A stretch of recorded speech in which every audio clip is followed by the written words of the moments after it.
Hey guys, I just wanted to jump in for a second and let you know a little bit about today's live stream sponsor, DNA Funded. DNA Funded has very generous profit sharing up to 90% and 3 different unique challenge types. For those looking to get funded, they also have speedy payouts, unlimited trading days on the first and second phase of their challenges, a very wide list of different things you can trade with over 800 different assets tradable, and maybe the most important component, a very experienced team behind the whole operation. So if you're interested in learning more about DNA Funded, click the link, check it out, see if it's right for you, and make sure to do your own due diligence to see if what they have to offer fits your trading style. For 20% off, you can use code A1T20. Again, that will be 20% off any of their challenges you'd like to check out. Thank you again to DNA Funded for sponsoring today's live stream. Now back to the show.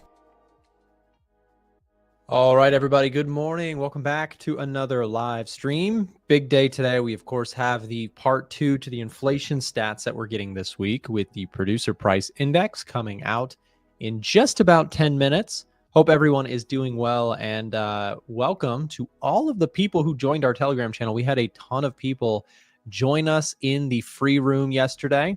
I just want to encourage anybody who has not already done that, join the free Telegram channel. Things are kind of popping off. I did a gold technical breakdown yesterday. Been writing pretty much my thoughts on what's happening in markets each day for members within the Telegram channel. Like I said, completely free to join if that's something that would be beneficial to you, to get charts sent to you. Basically marked up gold. And I do gold pretty frequently as that's a crowd favorite. So make sure, if you have not already, you can join the Telegram channel. We'll drop the link here in the chat. It will also be available in the description, but take 2 seconds as we start the stream. Keep up with everything going on. Click of a button, just join the Telegram if you're not already. Second part to that, if you don't like Telegram or you don't have Telegram, we share the same stuff in our free Discord server as well. So if you'd like to join the Discord version instead, we'll drop the link to that as well. So you got your 2 options. You could either join Telegram or Discord, but both places we share some free value there.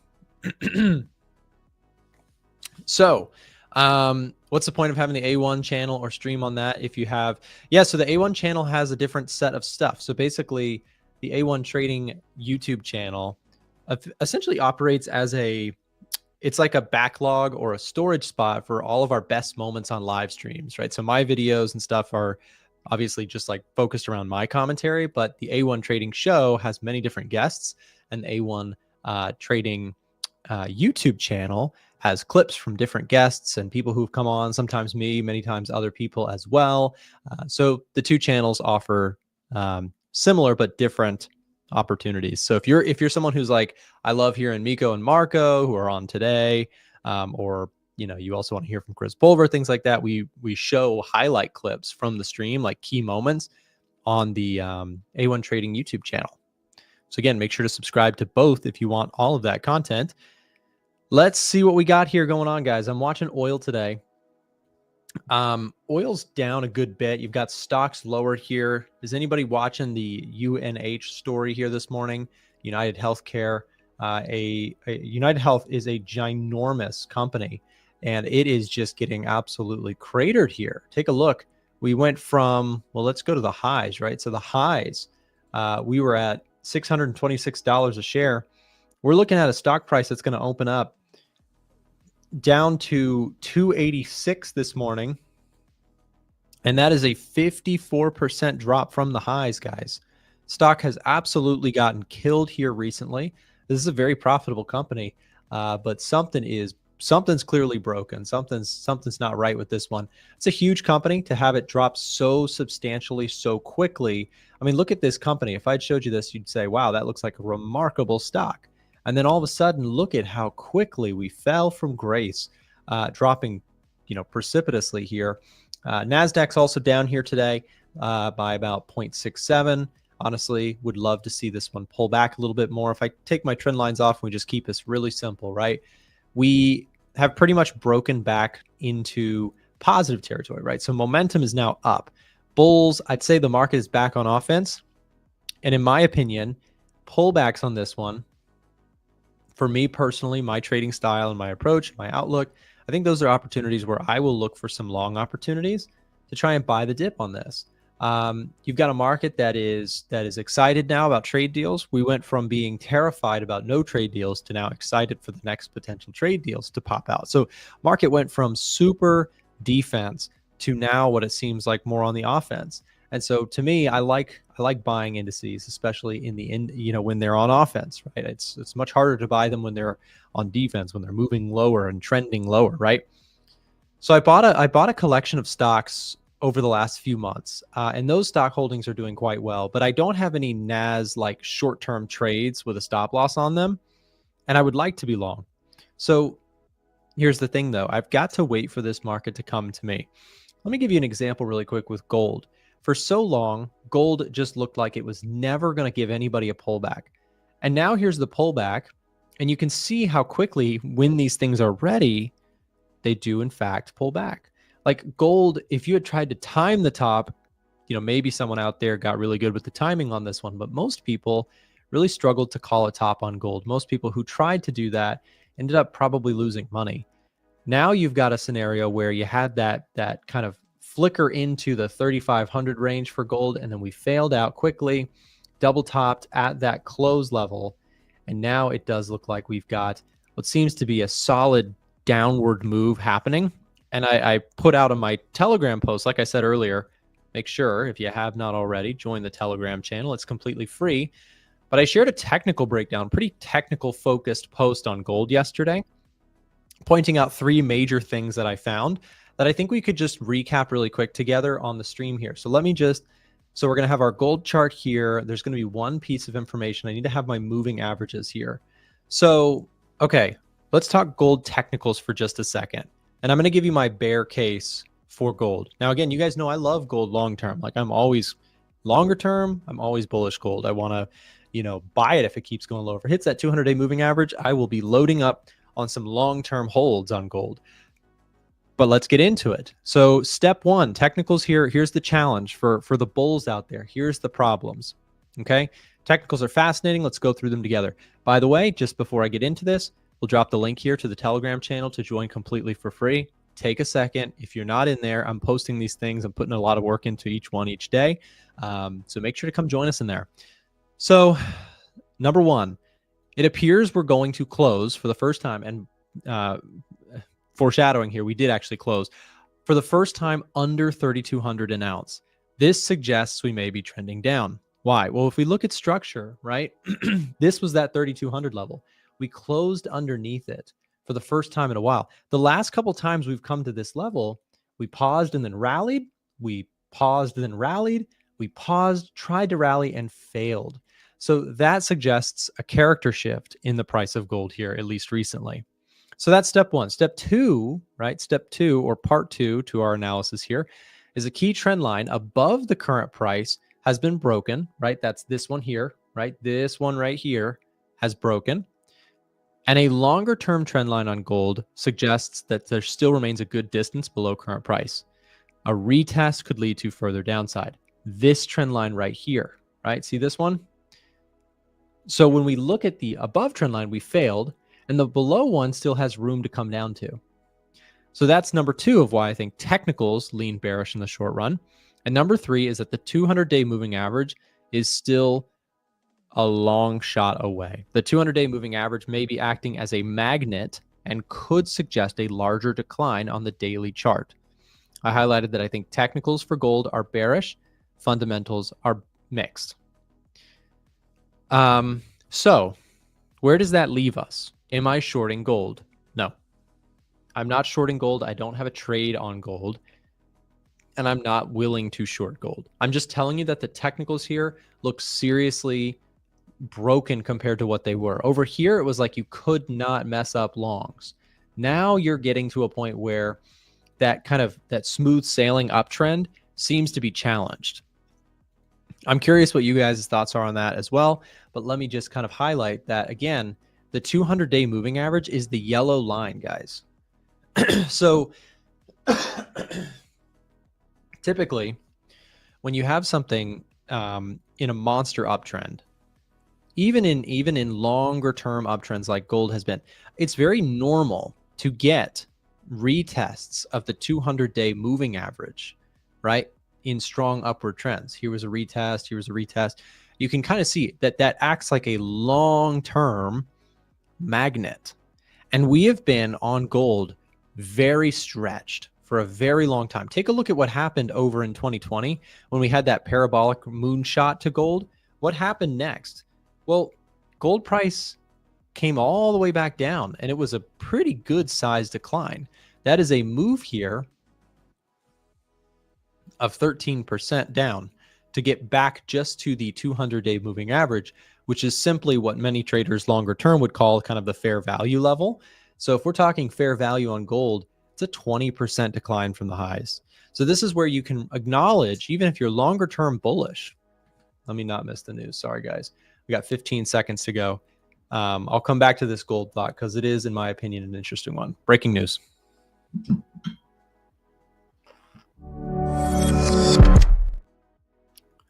Thank you guys for the reminders. Producer price index numbers coming out here momentarily. Got an initial negative reaction here from the dollar. Stocks mixed. Gold higher. Bitcoin slightly higher. Let's take a look at the numbers. We got retail sales and producer price index. Okay, so core PPI came in soft, very soft actually. Let's take a look.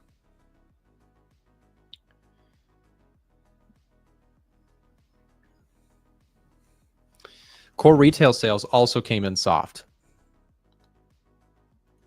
So let's talk about dollar impact for a second. Negative, negative, negative,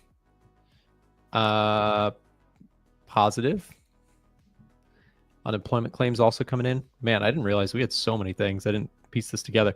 And then flat on claims. Okay, so overall here, we've got on the inflation front, we have got more softness. So that's good. Inflation coming down. That's great. Core retail sales a little bit soft. Retail sales better than expected slightly. So we take that, we say, okay, that is a net overall softness for the dollar, which makes sense. And stocks pretty much unchanged. Okay. So yes, we had a soft inflation report both on the CPI and confirmed it in the producer price index or the PPI. So this was a soft round of inflation. Definitely a welcomed thing by the stock market. Definitely a welcomed thing by gold because gold, you know, we could see some softness in the US dollar off of this.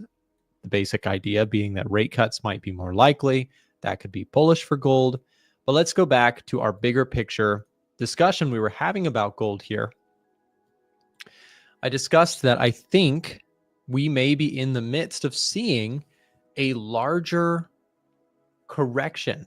And here's what I'm saying is I am not saying like, I think gold is going back down to 2,500 or I think gold is going to 2,000. I'm not, you know, saying this is the end of times for gold and that it should, you know, everything is rainbows out there. So sell gold and buy NAS. That's not what I'm saying either.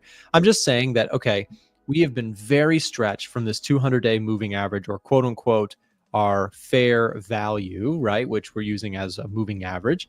We're very, very stretched. In fact, the last time we were even testing the 200-day moving average was November of 2023. We have not been back to the 200-day moving average in 549 days. It's been a very, very good stretch for gold. Anybody who has been bearish on gold in the last, you know, period has really struggled. So do I want to step up and try and call the top on gold? Absolutely not. I'm not shorting gold as long as this thing, you know, it's very rare that I'll ever short gold. I'm just pointing out that I think that we've seen some technical topping patterns. We've seen some failure at support levels, and we're a ways away from the 200-day moving average. Here's how I really take it. If you get a corrective move down to the 200-day moving average, I am probably going to look for some longer term position trading setups on gold, like not necessarily short-term momentum trades, but maybe I'd buy GDX, which is the gold miners. Maybe I'd look at GDX for a long-term play. GDX is, of course, gold mining companies, and gold mining companies Two have had a really good stretch, not nearly as good as the commodity itself, spot price of gold. But this would be a move of a discount of 25% off if it were to go down to the 200-day moving average. So on this one as well, if you get a bigger corrective move, I wouldn't mind potentially adding in some gold miners to a longer term play. So Ukraine war is weeks from being resolved. This is why gold is stalling. On top of their inflation's coming down. On top of that, inflation is coming down. So there's a rotation from gold to stocks. Well, inflation coming down is not necessarily negative for gold, right? Because inflation coming down suggests Fed can cut rates, gold prices can do okay. I think that here's where I really feel about gold.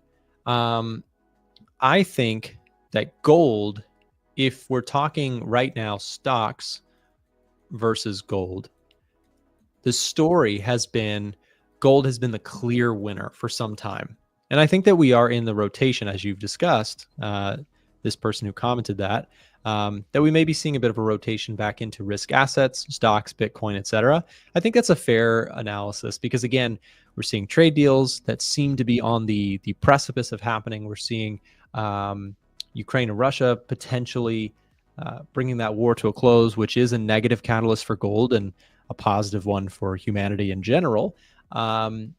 So we'll see where all that goes. But I do think that, yeah, maybe the easy trade on gold is behind us, and it will come back. It always does. But right now, I think that we're back into a little bit more of a stability factor that we haven't seen. You know where else we can see that very clearly? We can see that very clearly in the VIX. Take a look at the VIX. I believe I heard this today. This was the fastest round trip for the VIX in terms of a pop up and then return back. We just, I mean, maybe the argument could be made for faster happened in the August move, but the point is we've had these really volatile, scary moments where the market freaks out. And in recent history, it has been a phenomenal opportunity to actually buy the fear, if you will, right? When everybody is fearful, those I've never seen, in my years of doing this, a time in which buying the terror in the market has been a more, quickly rewarded asset. I mean, this is like when COVID happened. If you bought into that terrifying moment, the reward was ginormous. Will that happen forever? No. There will be a point where something real and sustainable causes a long-term recession. But this was all kind of, here's the tricky part about this is you had this big, we're potentially going to go into a recession if we keep on this course. And then deals got, kind of more promising, or the outlook for deals got more promising. We've signed the UK and the US, and it is likely that other countries are going to follow. And so as those deals potentially roll out, this market rebounds. This market says, okay, we're not in, the edge of a recession like people thought we were over here. And so that's why the market's up. The market's forward looking. People are still trying to say, like, people are still worried about, like, oh, it's gonna, but we don't know how, we don't have the security. We don't know if the trade deals are going to go through. Well, yes, that's true. But now it is looking way more likely that deals are going to happen and that the Trump administration is not looking to absolutely crush the world's trade like it seemed like he was willing to do over here. Right? So over here, it looked like way more likely that Trump and team were willing to go through some incredible pain and drag the whole world economy with them in order to get what they wanted done. Since then, the tone has changed dramatically. He's backed down from some of his incredibly strong views on tariffs and trade. Will those views come back? Possibly. Maybe. He's a very hard guy to predict, I can tell you that much. But in my view, outlook looks much better now. We have a much more kind of like a roadmap. We're getting pauses. We're getting 90-day pauses to say, hey, let's negotiate. We both know we need to make a deal. Let's make a deal. That is a way more optimistic outlook than no surrender negotiation tactics, which were terrifying everyone, right? So this dynamic that we're talking about in gold, this fall in gold, is not coincidentally happening as the stock market rebounds. So that's my thought. When I look at indices, I'm bullish. When I'm looking at gold, I'm cautious. I'm not shorting it, but I'm definitely not like aggressively buying gold either. So we'll see. We believe we have Powell speaking. What is this event here? Opening remarks at the second Thomas LeBauck, I'm not sure how to say that, research conference in Washington, D.C. Let's see.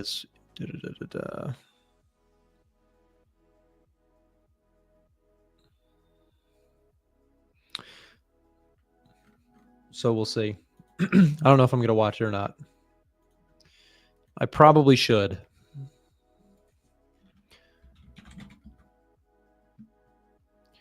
Also, just a heads up, I mentioned this earlier. I'll be doing some more chart markups and sharing them for free in our Telegram channel. I did a gold markup yesterday. That was the chart of the day. We also post bonus clips from the stream in here. So take just 2 seconds really quick. If you have not already, subscribe to our Telegram channel. Completely free to join. You get some behind the scenes stuff. You get some bonus charts, some bonus clips from the stream and content that we do. So we'll drop the link here in the chat. If you guys do not already follow us on Telegram, it is completely free to join. Okay, so let me just see. Okay, I've got this. I'm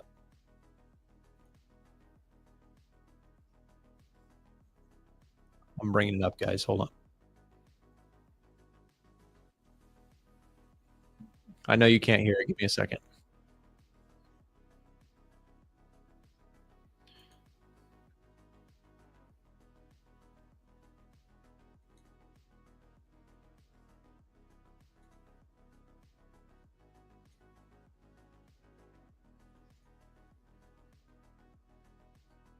It would be that the policy rate had been stuck at the lower bound for 7 long years following the onset of the global financial crisis in late 2008. After liftoff in December 2015, we were able to raise the policy rate only very gradually over a period of 3 years to a peak of just 2.4%. 7 months later, we began reducing it, leaving the rate at 1.6% in late 2019, where it would be when the pandemic arrived a few months later. Policy rates in other major advanced economies were even lower, in many cases below zero, and in all such economies, inflation regularly ran below its target. The sense at that time was that when the economy next experienced even a mild downturn, we would be right back at the lower bound, probably for another extended period. The post-financial crisis decade had demonstrated the pain that that could bring. Inflation would likely decline in a weak economy, raising real interest rates as nominal rates are pinned at zero. Higher real rates would further weigh on job growth and reinforce downward pressure on inflation and inflation expectations. Reflecting these concerns, we adopted a policy to make up for persistent shortfalls from the inflation target, an approach that was common in the extensive literature on the risks associated with the lower bound. Given the downside risks to employment and inflation from proximity to the lower bound, and the need to anchor longer-term inflation expectations at 2%, we said that following periods in which inflation has been running persistently below 2%, we would likely aim to achieve inflation moderately above 2% for some time. We also concluded that policy decisions would be informed by assessments of shortfalls rather than deviations from maximum employment. The change to shortfalls was not a commitment to permanently forswear preemption or to ignore labor market tightness. Rather, it signaled that apparent labor market tightness would not, in isolation, be enough to trigger a policy response, unless the committee believed that, if left unchecked, it would lead to unwelcome inflationary pressure. This change reflected our experience with long expansions that featured historically low unemployment amid low and stable inflation, suggesting that a policy approach that carefully probed for the maximum level of employment could bring about the benefits of a strong labor market without risking price stability. In the years just prior to the pandemic, for example, unemployment was at multi-decade lows while inflation ran below 2%. By December 2019, estimates of the longer-run unemployment rate had fallen sharply. The use of shortfalls acknowledged that a combination of low inflation and low unemployment does not necessarily pose an adverse trade-off for monetary policy. The economic conditions that brought us close to the lower bound and drove the changes in our consensus statement were thought to be rooted in slow-moving global factors that were likely to persist for an extended period, at least until our next 5-year review. And that might well have been the case had the pandemic not intervened. The idea of an intentional moderate overshoot proved irrelevant to our policy discussions and has remained so through today. There was nothing intentional or moderate about the global inflation that arrived a few months after we announced our changes to the consensus statement, and I acknowledged as much publicly in December 2021. We fell back on the rest of the framework, which called for traditional inflation targeting. Through the end of 2021, FOMC participants continued to forecast that inflation was likely to subside fairly quickly in 2022, with only a moderate increase in our policy rate. Okay, guys, so I'm going to pause. We've got our next round of guests coming in here to the stream to join me for some technical setups.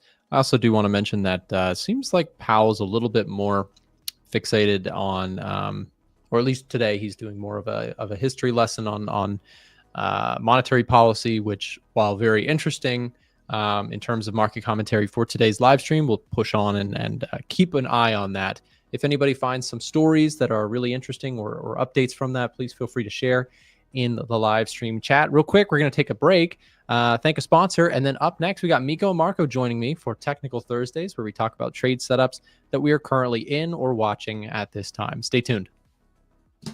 Attention, A1 Trading Show fans. If you're interested in getting free access to the Edge Finder or our premium trade alerts, listen up. For a limited time, our show's partnered broker 8Cap is giving out free access to our products when you sign up for a new trading account with them. If you already have a broker, you may want to consider switching to 8Cap because of their low trading costs, a wide range of trading assets, and their amazing customer support. If you'd like to get access to our software and Discord server for free, click the link being dropped in the chat right now and ask one of our team members for more information. Don't miss your chance for free products and an award-winning broker. Now, back to the A1 Trading Show.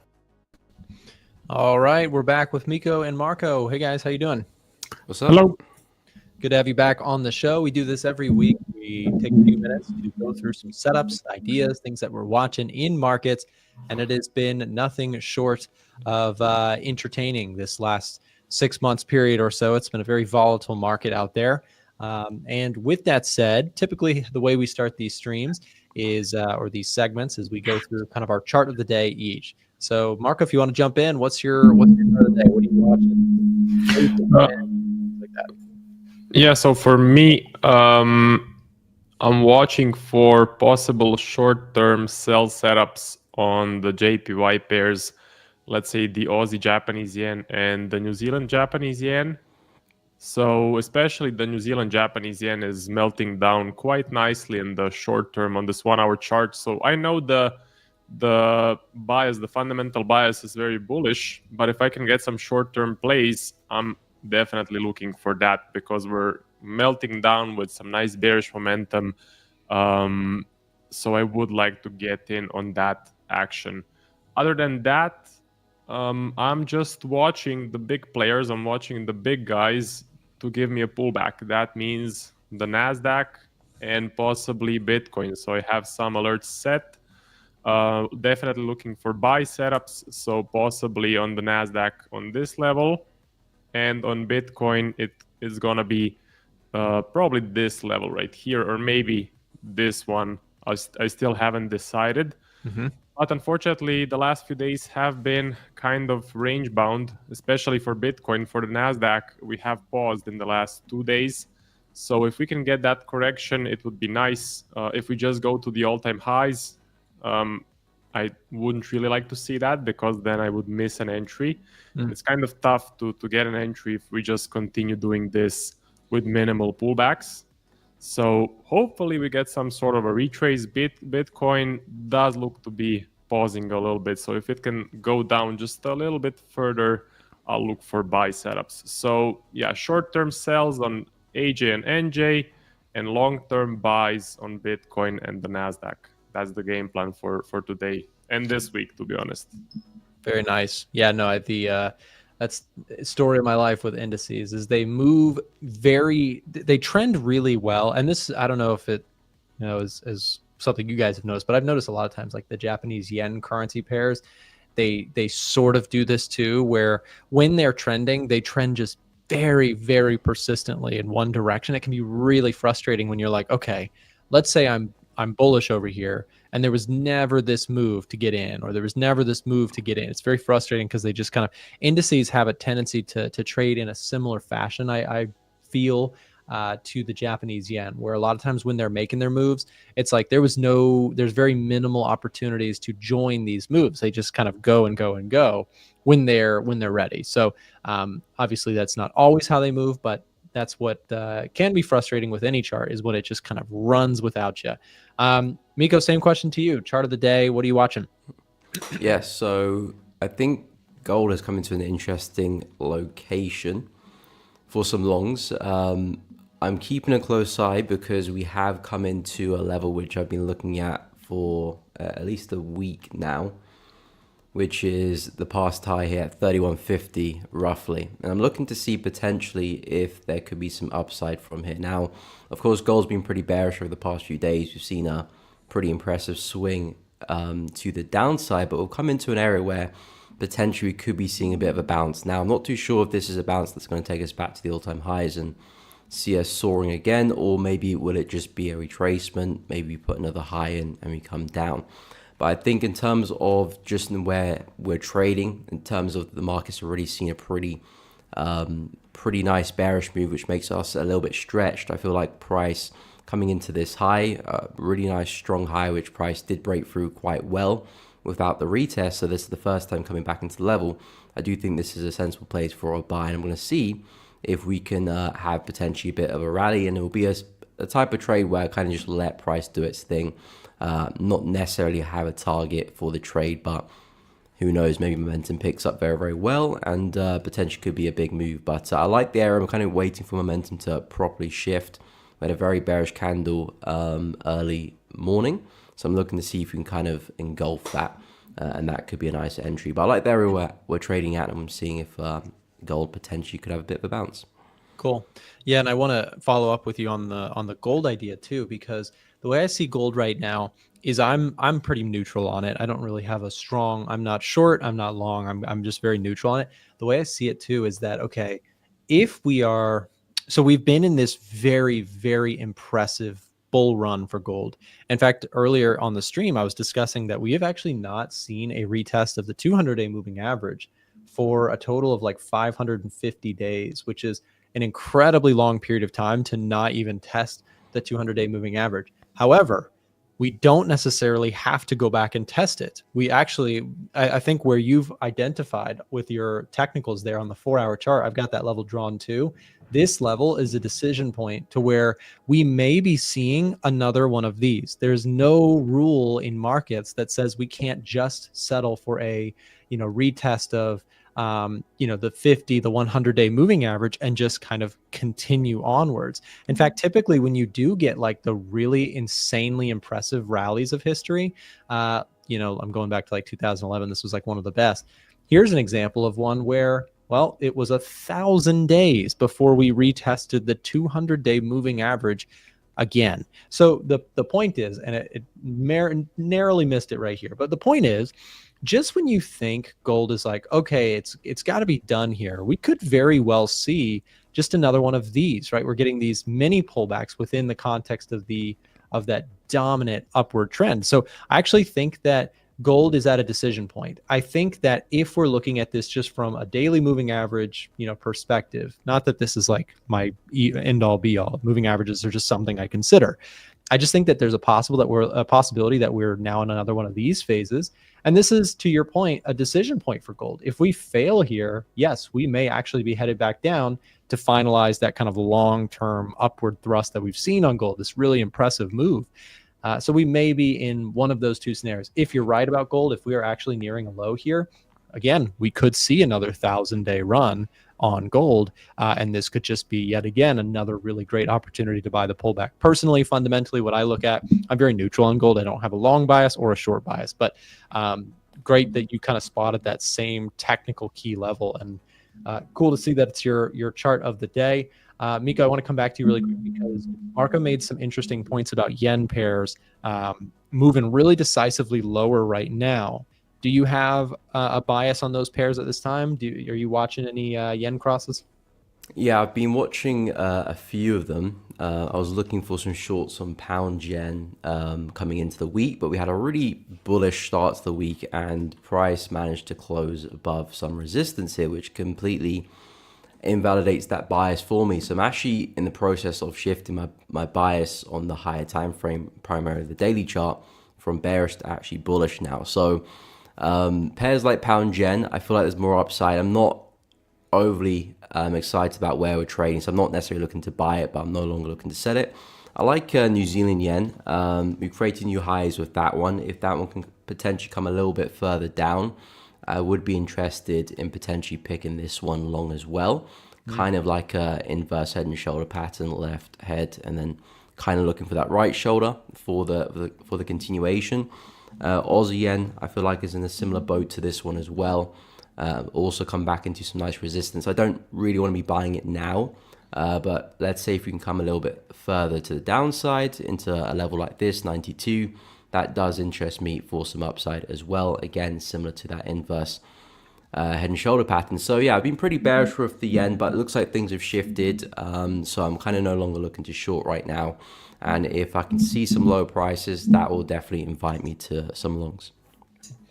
Yeah, and just to follow up on the yen pairs myself, I liked actually you spotted NZD-JPY. That's another one I'm watching too. I know Marco's looking at some short-term bearishness on that one, and clearly chart has had some solid moves lower here. I picked up way too early a long position yesterday on the Kiwi yen.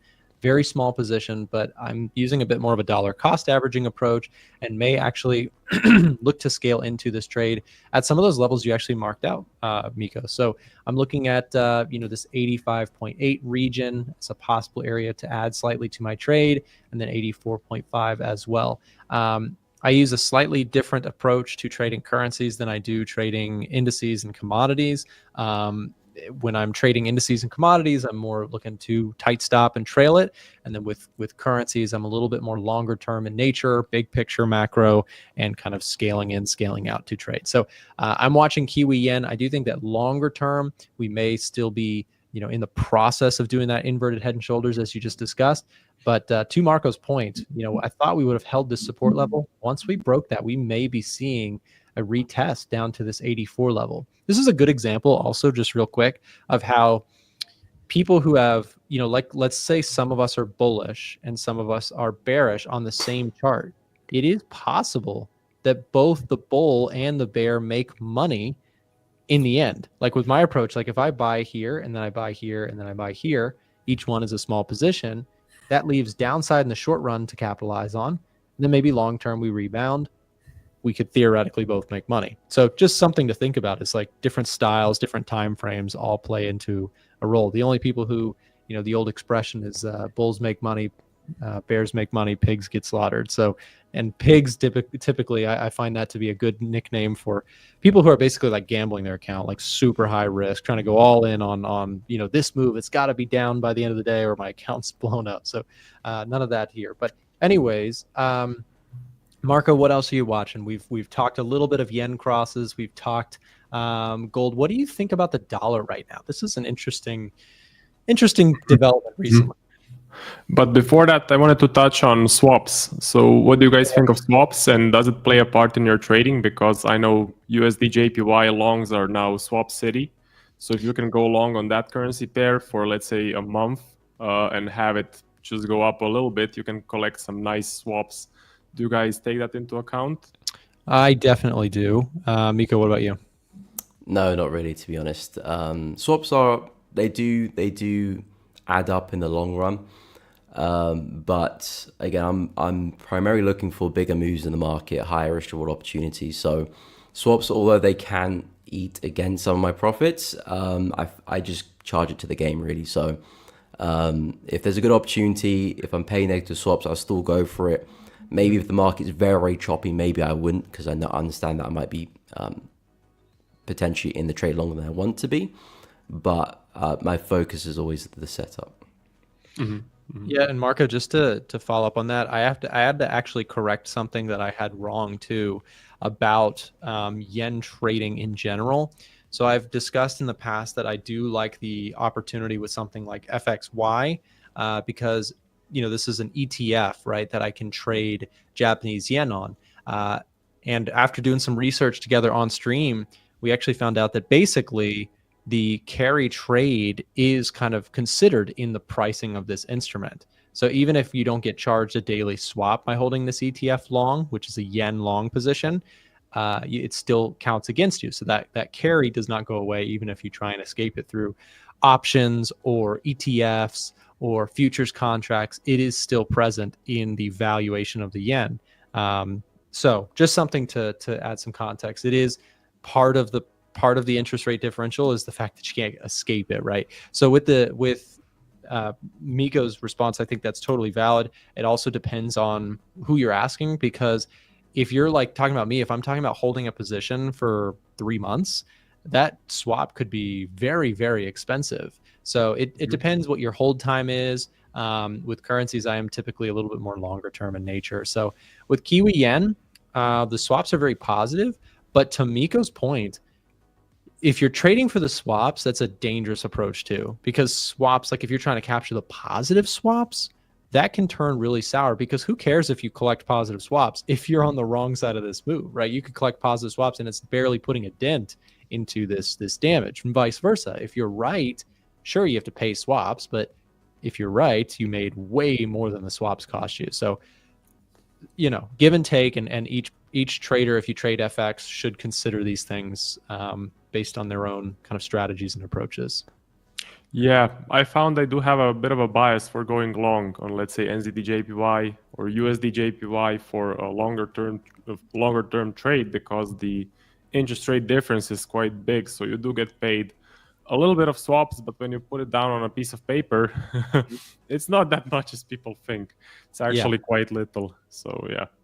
Yeah, no, and there are some swap capturing opportunities out there for sure. The issue is that if you're holding anything in FX land for too long on leverage, you just have to be careful, because you might be collecting a swap, but if the chart is moving against you, the carry trade is really only an extra perk if you're on the right side of it and the chart is actually moving in your favor or sideways.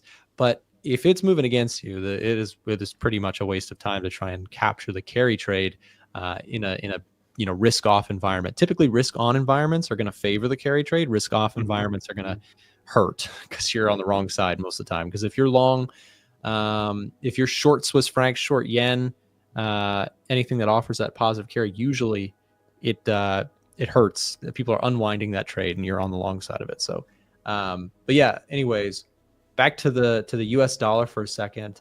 Marco, what do you think about it? Dollar index bottoming or pausing?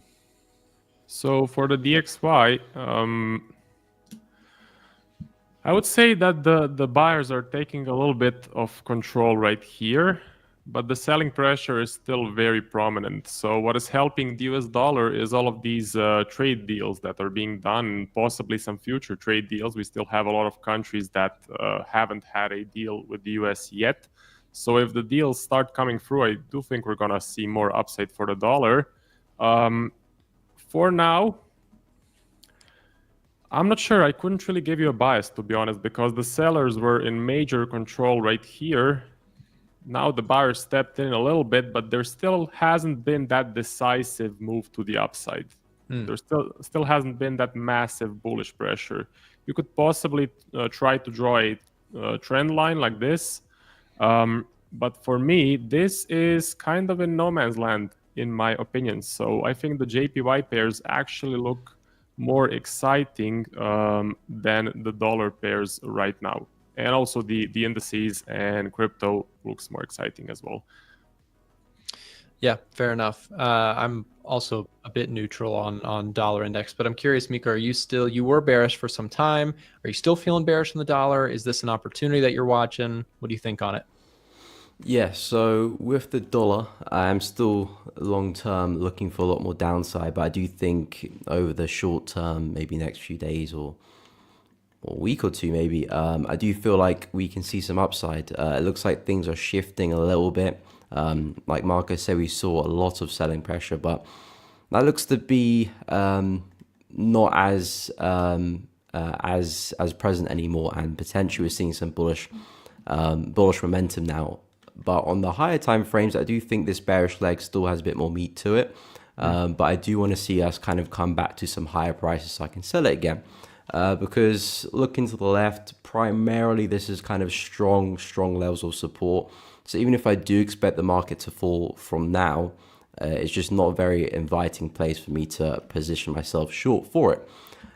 So I kind of want to see price push up. In fairness, we have seen some higher highs and high lows here on the 4-hour chart. So if that can continue, perhaps we do see a bit more upside. And then I can start to potentially look to short again. I'm looking around this kind of area, 103.5, 104, to potentially look for some longs on like euro or pound or something, whichever looks good at the time. But yeah, I'm still long-term bearish on the dollar, but I think we can still see a bit more upside. Yeah, it's interesting with the dollar too, to me, because if we look at it from like a long-term perspective, I was listening to, are you guys familiar with Adam Koo on YouTube? Have you heard that name before? No. He's pretty big in the FX and in investment space. Yeah, he's a Singaporean guy, and he's got a great content. I listen to him pretty frequently. But anyways, he did a deep dive. Oops, something happened. Hold on. 1 second, guys. Sorry. Okay, I think we're back. Okay, all good. So anyways, yeah, I was watching some of his content recently, and he was talking about like the long-term, de-dollarization claims that people have had for a long time. Like, oh, the whole world's going to get off the dollar. But I figured we could just take a second, just flip through some long-term charts, and let's just see how much that de-dollarization trend is in place. I would say it's actually the opposite. Take a look at the dollar CAD. This is a monthly chart going back to 2012, and the dollar against the Canadian dollar has gained tremendous value over that time, 50% or whatever. That's a lot. Take a look at the euro, which has fallen against the dollar. Take a look at the pound, which has fallen against the dollar. The dollar yen, my goodness, the yen has weakened against the dollar. The dollar Swiss franc is arguably the best currency against the dollar. That safe haven status really holding it together. We already did dollar CAD, the Australian dollar, like my goodness, Kiwi dollar. These things have lost value against the US dollar. And I just bring that up because, again, as FX traders, do we typically see markets kind of sway back and forth? Sure. But I do think it's worth keeping an eye on the long-term trends that seem to be taking place in this century. I know that sounds like a crazy, none of us trade the century chart, but it's worth considering these really long-term trends, similar to like how in the stock market world, possibly the idea is like in the US, the AI trade, the tech trade has led for the last 50 years. And that's probably, at least in my opinion, a good chance that will continue to lead. That's a secular thing that they lead in. In the currency world, there's been this vouching for, de-dollarization across the world for many, many years. And yet we actually see the dollar strengthening against its peers over the last decade and a half or whatever. So just something to think about. I know that the reason I brought this up in the first place is because, Miko, I know you've pulled up these really long-term charts of the dollar index and discussed this before too. The strength of the DXY could still be in one of these kind of longer-term, pullbacks. In the long run, I mean, we've seen the dollar index perform quite well over the last decade and a half. So one last thing I'd point to that, and Adam Koo, I'm taking from his video I got to cite my source here. He discussed that maybe part of the reason for that is that the United States has like the dominant kind of top companies of the world, and that continues to drive, centralism around the United States. So those two markets do in some ways probably overlap, the U.S. stock market and the currency itself. Innovation and growth in terms of an economy, of course, does play dramatically into the strength of its currency over the very long term. So just wanted to share that with you guys. I thought that was an interesting study. Any thoughts on super long-term currency stuff? Yeah, I mean, the dollar is still connected with everything. If you want to buy gold, it's quoted in dollars, oil quoted in dollars. So the world is still running on the US dollar, and I don't think it's going to stop running anytime soon. But as they say, like trade the trend until the bend at the end, and the bend still hasn't come. I think the dollar is still massively strong. So if you take a look at the DXY, let's do, I don't know, the monthly chart. Definitely long term going to the upside ever since, let's say, 2014. And as we know, the US economy is still the most powerful economy in the world. So I would say that what people are saying, that the dollar is going to lose its, let's say, role as the reserve currency, is not true. But what is interesting is that because of the tariffs, people actually aggressively sold the dollar, which is something that hasn't really happened before. When there's a crisis, usually the dollar goes up in value. So possibly in like 20, 30 years, we may start seeing like a big shift. But in the next 5 to 10 years, I think we're going to have a very similar environment to what we have now. Yeah, it's interesting. And Miko, what about you? Does this long-term dollar kind of secular uptrend going back to, the financial crisis, post financial crisis, does that play any kind of way into your thinking? Like, do you have any sort of like super long-term, you tend towards long sides on dollar, or does that not really play anything in what you do? Not really, but I do understand that everything is with cycles. Everything comes and goes. So at the moment, of course, USD is in power, and of course eventually that will change, just like previously the pound was. So that will come to an end, but it rarely is very suddenly. It's normally a gradual kind of death to it. So at the moment, USD is still king, and for the foreseeable future, that still looks likely. In terms of my trading, of course, I don't really trade on that time horizon, but I do like to keep up to date with the longer term play. I do that with pretty much all the markets I trade. I look at the monthly chart, sometimes even the yearly chart as well, which kind of helps me stay in tune with potentially longer term trends and know which potential trades I could hold a little bit longer and some I should maybe not hold too long. So I like to stay up to date, but my time horizon for trades is normally a few days to maybe a couple weeks at best. Yep. No, it's just an interesting concept to think about.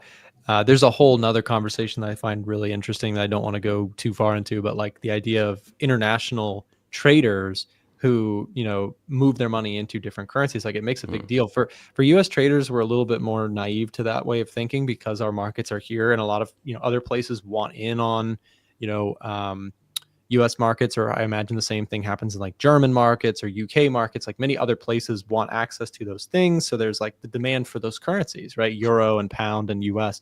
That's why those are the big ones, right? People want in on the assets or bonds or things that those places offer within their local currency. So it's amazing to me, the kind of the complexity, the amazing kind of way these markets work. They're all somewhat connected to a degree. So just really cool. Anyways, last one I wanted to ask you guys about.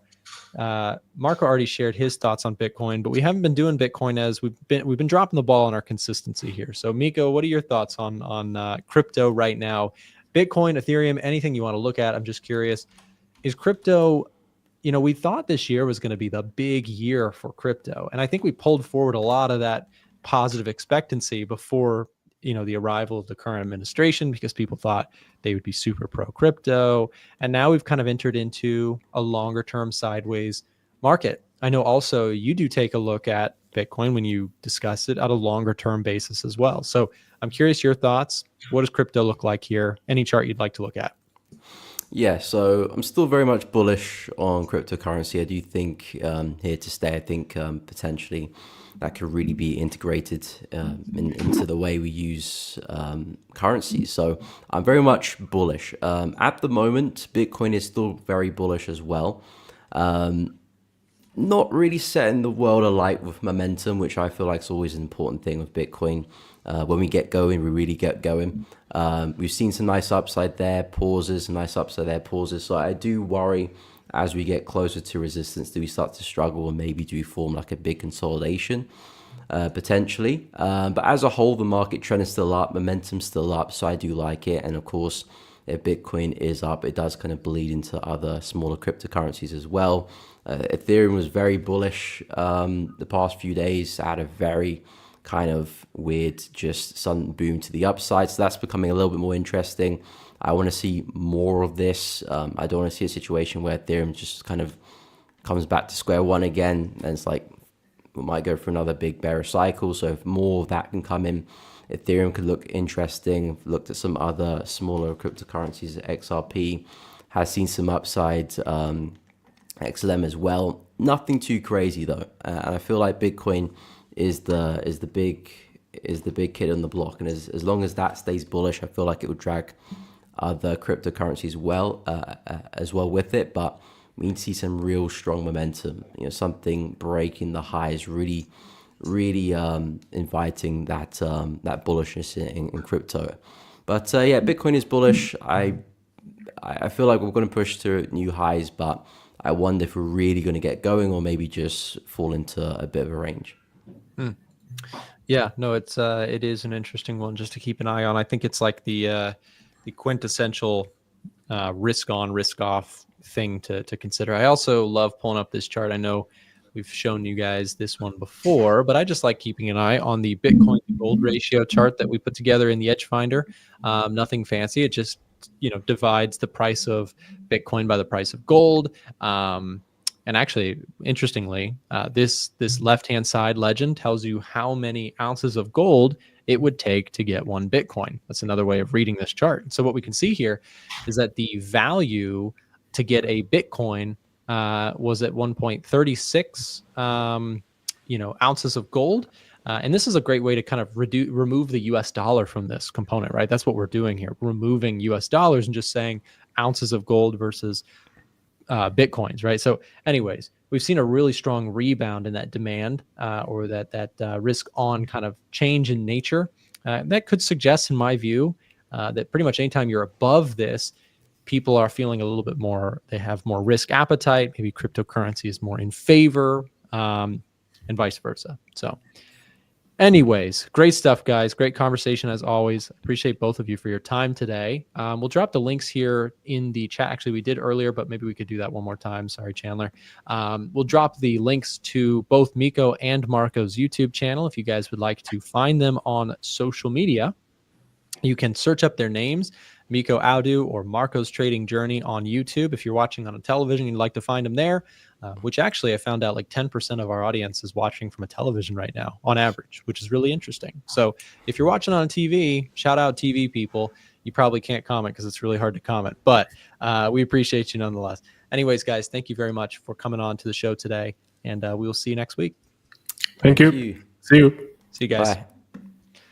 All right, up next, guys, you know him and you love him. It's Forex James. He's going to come take over the show here for a little bit, share some more technical trade setups. The show rolls on here. Before I step out, last thing I do want to just mention, take a second, make sure, go subscribe to the A1 Trading Forex and Futures YouTube channel, but also our Telegram channel. We're sharing charts day in, day out, bonus clips from the stream. I asked you guys, there was some behind the scenes. I did an interview with Tori Trades the other day. Well, 2 days ago. And so we asked the audience here to share their questions for her. So if you're not already in the Telegram, some cool stuff is happening over there. Here's the link. Join it for free and see you in there. Okay, up next, Forex James. Stay tuned.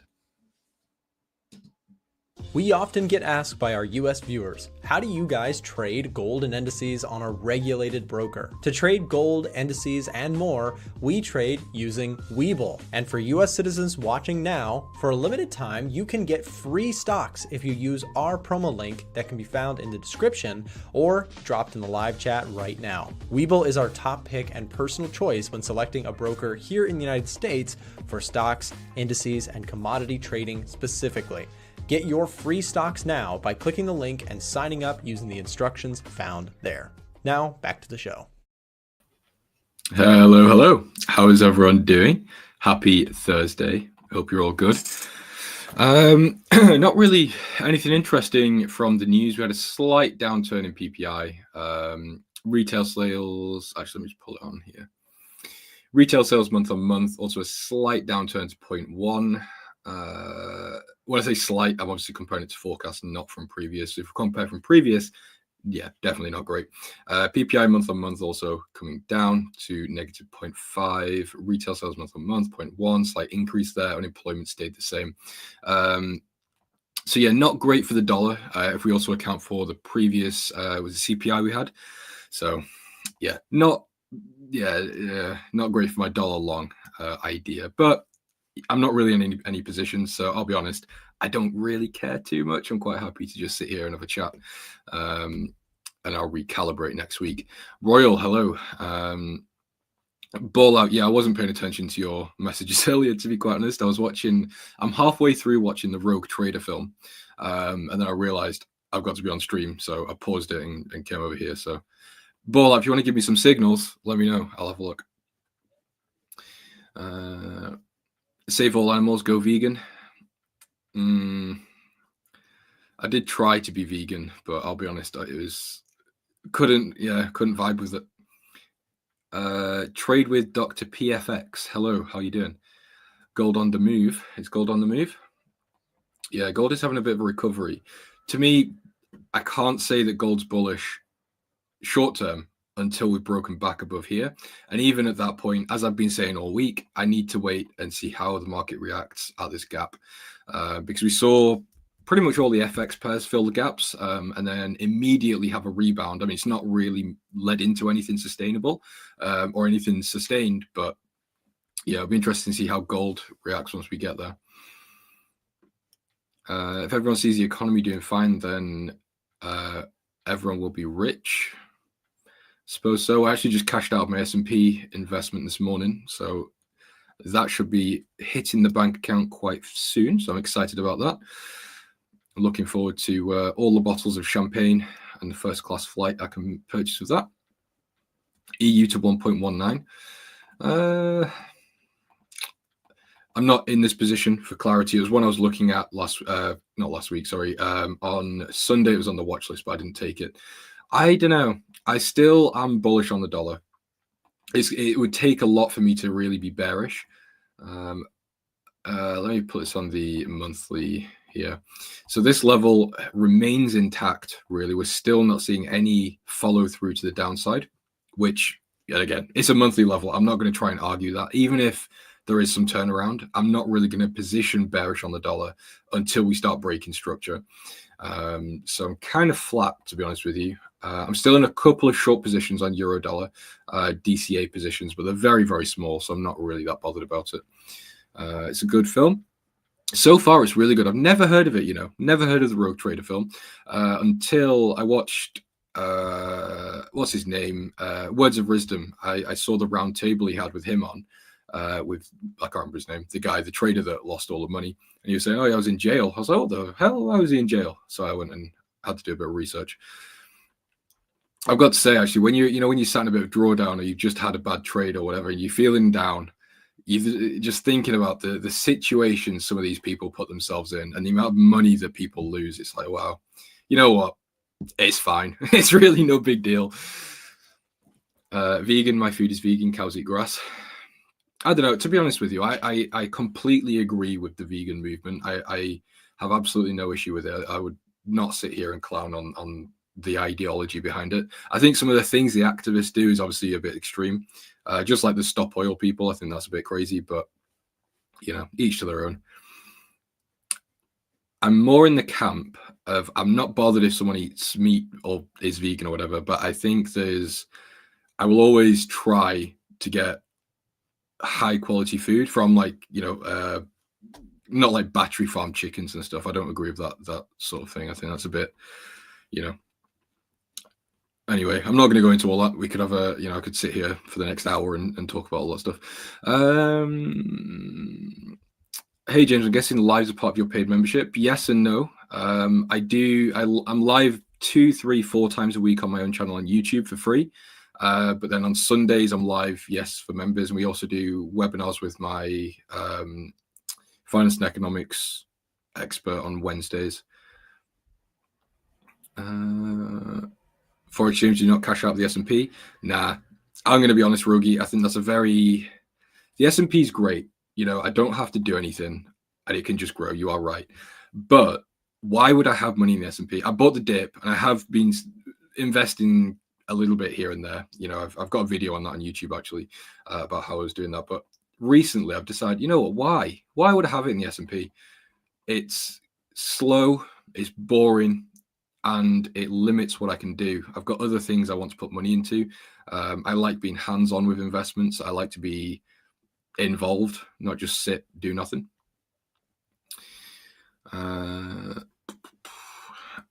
GJ seems to miss entry.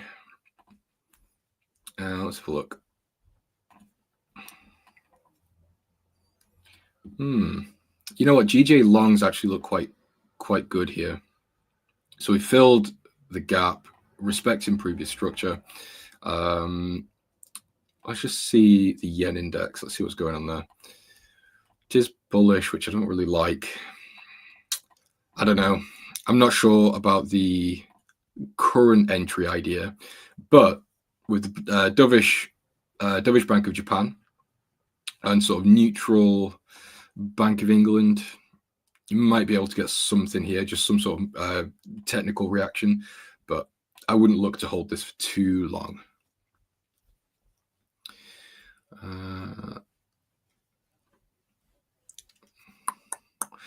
No James shirt EU. I'm sorry, Ball. That's just the way I operate. I don't buy euro, even if Eurodollar is long, unless I'm swing trading. I'm not going to buy it. My DCA approach is basically short-only portfolio. So I would agree. He does sound a little bit sketchy. Although, actually, I was watching, I think he did a podcast on Bloomberg. I listened to that as well. And he sounded really down about it. And I feel quite bad for him, to be honest. Billions was an amazing show. Yeah, I did like. The problem is with Billions, it got a bit out of hand. You know, I really liked the first season, 2-3 seasons, but it got a little bit too far. Vegan movements useless. It's woke culture, lazy, not creative, have no purpose. I don't think I agree with any of that. I think it's actually a lot more difficult. It would take a lot more effort to be vegan. I'm not sure about the creative thing. I don't think that really comes into play. And the purpose is obviously to stop animal cruelty. I'm really behind on the chart. Hold on. I'm completely aware I've not done anything on the charts yet, so don't worry. That is coming. The S&P is an ATM forever. So my fingers when I can click buy and sell.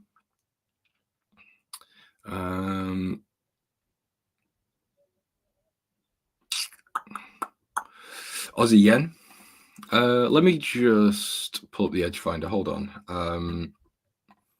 Because I'll be honest, I've been very lazy this week in keeping up with what's actually going on. I don't think there's really been any major developments. I would assume the Aussie is still weak. Yen is also not really in a position to buy. We've got a slight bullish reading here of 6. So we've got COT long, retail position short, seasonality is bullish, trend bullish, GDP. Okay. I'm not a fan of it. However, if the Edge Finder is bullish, I'm going to stick with the Edge Finder because, like I said, I've been a little bit lazy for the start of this week. So let's just be, draw our discretional trend lines. We'll just make it fit. And that's actually a good example of why trend lines are a bit useless in my view. They're so up to interpretation. But I think we actually spoke about this yesterday. I said that this entry doesn't look too bad if we can come down this trend line. We've got the oversold RSI. We've filled the gap. So actually makes sense if you are looking at the technicals and you are following the Edge Finder. I think that's a pretty solid potential buy. Not for me personally, but the options there.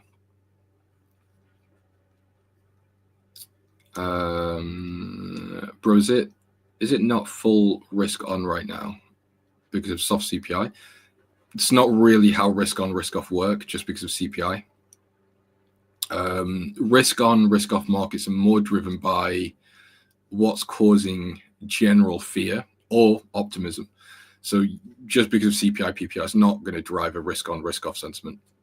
Unless there was something, unless it was a major print and it was like, oh my God, what's going on?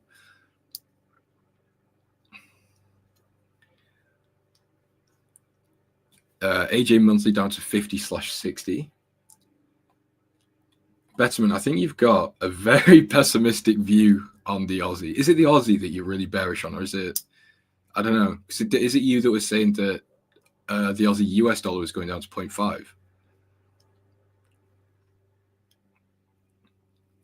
Which UFC fighter says they're vegan? There was actually one that was vegan. But that's got no correlation with the morals and ethics I was talking about behind it. And as for the protein and the iron and stuff, the supplements, you can get it from tofu and vegetables.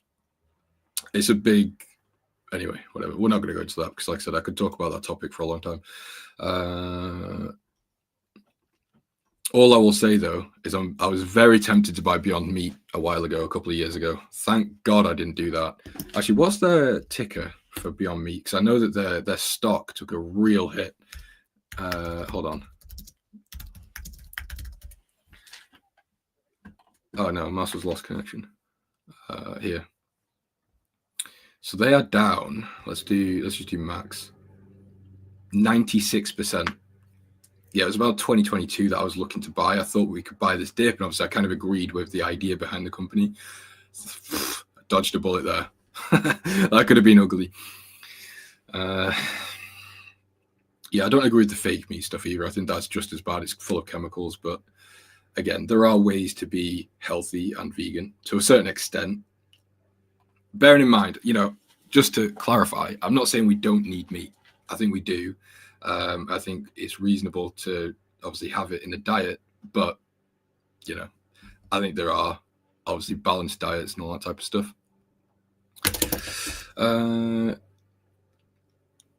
Keto diet. I have 4 kids, go figure. Keto is isn't that no carbs? I couldn't do that. I've got to say that's probably my biggest advice. I can drink all the coffee and have all the nicotine I want, but yeah, the carbs is a big problem for me. Would you eat lab grown meat? No, probably not. Shills, I completely agree. I don't like sweets. I'm not big on chocolate, but bag of crisps, bagel, bread, potato, it's amazing. Anyway, right. Watch list. Dollar yen still holding up the entry level. So we've discussed this, or I discussed this pretty much all week. I had this on my watch list on Sunday. I've been on this stream, I think, for the past 2 or 3 days. And I've been mentioning this and still holding up. Like I said, I can't trade. And it's so don't clip that. That's going to go out of context. I can trade, but I'm not going to take any trades because I'm away next week. And I won't be in a position to be able to manage any trades. So I'm just watching at the minute, just observing from the sidelines.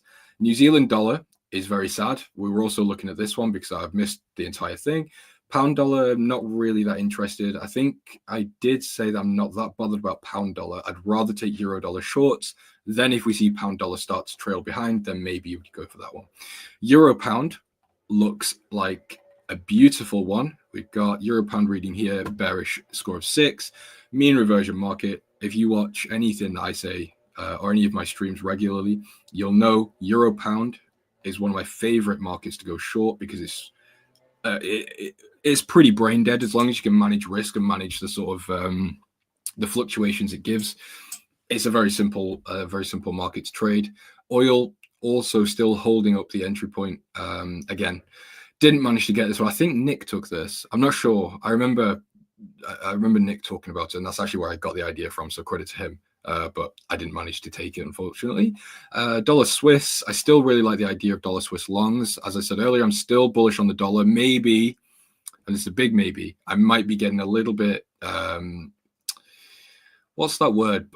Stuck in my own bias. Maybe I'm just not willing to accept that the PPI and CPI prints were not supportive. But anyway, still bullish on the dollar until I've got a real reason not to be.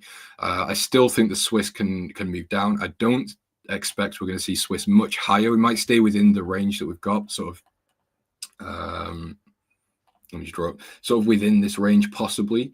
Breakouts to the upside are possible, but I wouldn't expect them to be long-lived. I think there's a lot of concern that if we do see the Swiss franc start to break above, the S&B is going to get involved and push it back down. The S&B don't like the Swiss to be too valuable. So yeah, I'd be quite happy to say that dollar Swiss longs, at least on the surface, I quite like them. Gold shorts, I'm still in favor of this, but as I said at the start of the stream, I can't justify it. I can't go short here because we've got the gap. I need to see this gap get filled. But if we fill this gap, I may as well just wait to see if we can form sort of a lower high from this one. Obviously, we've got this. We could come back up, create a lower high here, and then follow down. We'll see. Gold's not a priority. I don't really... Yeah, I'm not really a huge fan of shorting gold, especially in the current trend, but I also don't have a reason to go long. I would expect gold to start pricing out some of the reasons that it was bullish over the past 6 months to a year.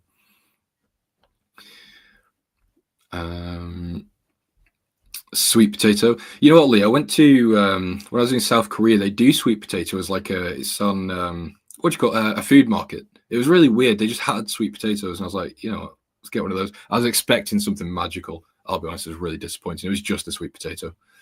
I'm not really sure what they expected, but a little bit more.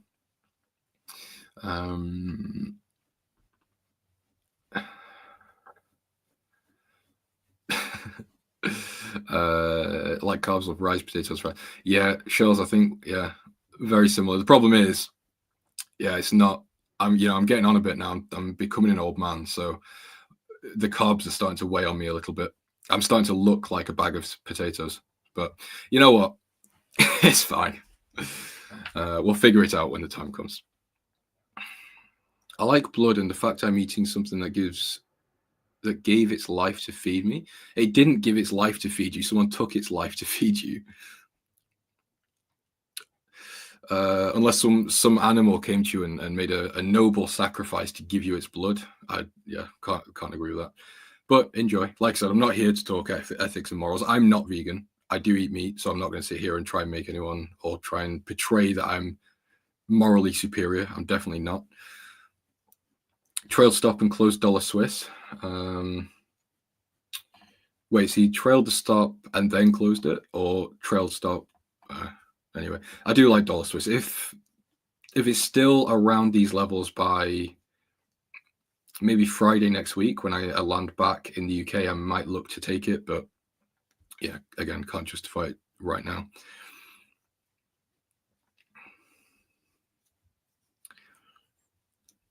Far from old. I'm starting to feel a bit old.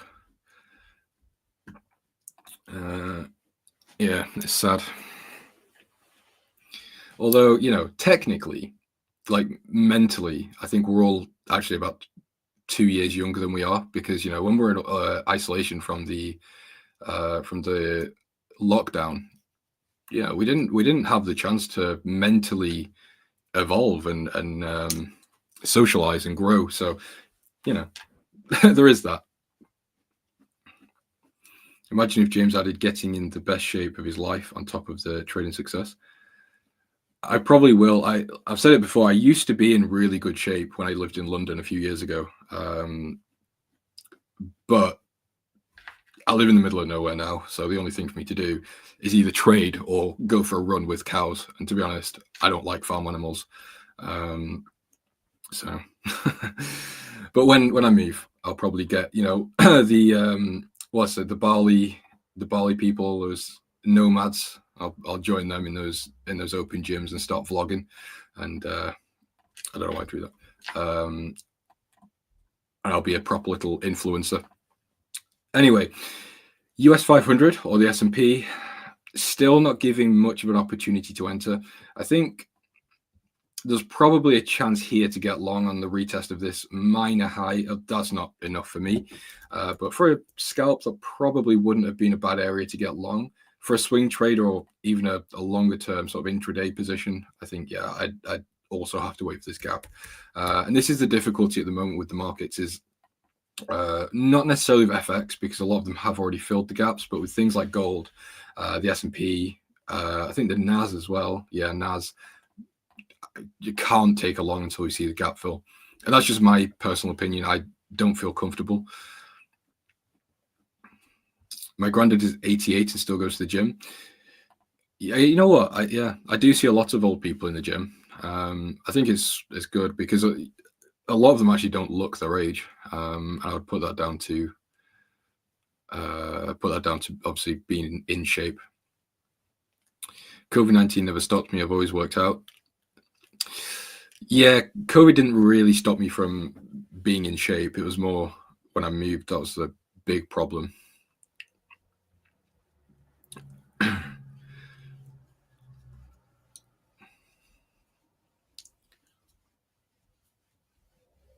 I lived in the country before, regret it, moved to the city and moved back to the country next year. I hate the country. I like being in cities. I like the hustle and bustle. I like the food options. I like the people. Well, I like being around people, not with people. I'm a bit antisocial, but I like to be able to go out, get the underground, or get an Uber somewhere, go out for a meal. Whereas here, it's like a bloody trade thesis I've got to build to just go out and get a meal because it's so far away from anything.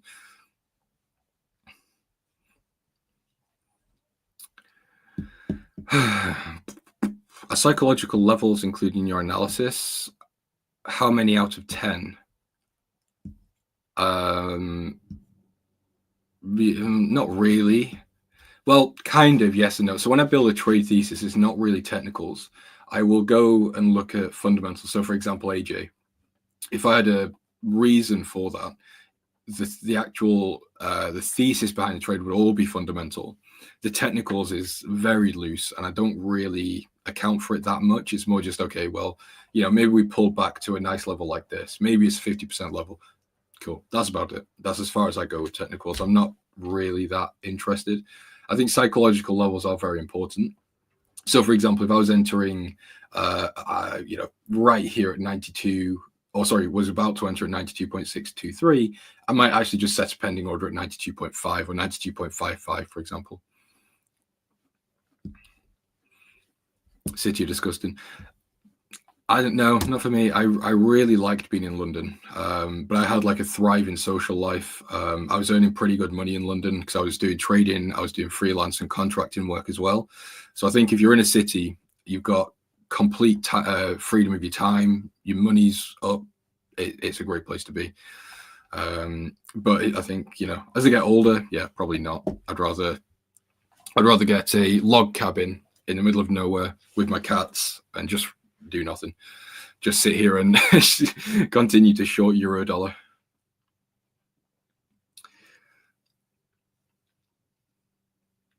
Yeah, I'm not a big nature guy. It's not for me. I like to be clean. Nature's not clean. Just, not my thing. Chicago is a major city with tons of parks. Grant Park being full of nature. Yeah. LFTJ. I'm not in really anything. I'm in some euro dollar shorts. I'm also in a Swiss yen position trade here. We've got this open. I personally don't have this trade open, but it was sent to our Discord, so there's that as well. But that's it. As I said, I've wound down a lot of my positions because I'm away next week, so I won't have time to do anything. Dennis, you lived in London for 1.5 years. Very nice. Cities are not clean. Depends where you go. Yeah, underground's not necessarily clean. McDonald's probably isn't clean. When you go to, the Shard, that's pretty clean. Depends where you hang out. Eurodollar is looking really tempting. It's such a shame. I'm probably gonna have to send this to the Discord, but I can't do anything. By the way, I'm fully aware that this stream hasn't really been chart related, so I apologize for whoever's come here wanting to talk about charts. I've kind of just been talking about whatever is coming up, so I hope you don't mind. It's something we do, or something I do now and again. Some days I'll have a really cool trade idea that I want to tell you all about. Some days, like today, I've got absolutely nothing, and I've got no real interest in placing anything. So I've got nothing, brain's a bit smooth today, if you will. COT hasn't changed since we last looked, but we can always review it for people who weren't here yesterday. Yen is still long, but let's see, how's the position doing? Short contracts added, long contracts significantly. Oh, sorry, I was looking at the wrong column. Long contracts have been added. Short contracts added slightly more. Net positioning remains long, which is interesting. I would be interested keeping an eye on this to see if we can see a continuation of the increase in shorts, possible decrease in longs, and see this net positioning start to reduce. That would be ideal, because that would also signal that we could start looking for short-term long yens.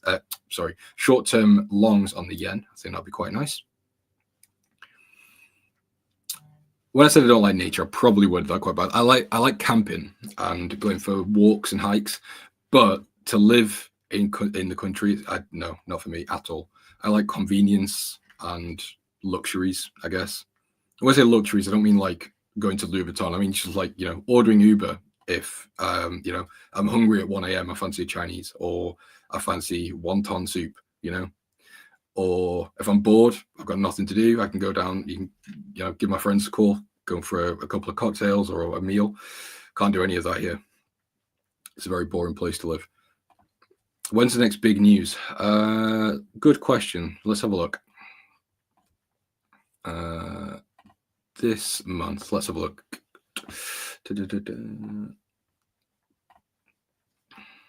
So what date are we on? The 15th. We're halfway through. Well, it depends what you define as big news. We've got monetary policy statement by the RBA on Tuesday. That would be quite big if you're looking for that Aussie yen trade we discussed, or Betterment if he's still here for that Aussie US dollar trade. That might be something for you. CPI for Canada, so inflation data. More US data coming. We've got unemployment claims. Anyway, I'm not going to read through all of this stuff. Google is free. In the least rude way possible. I mean that.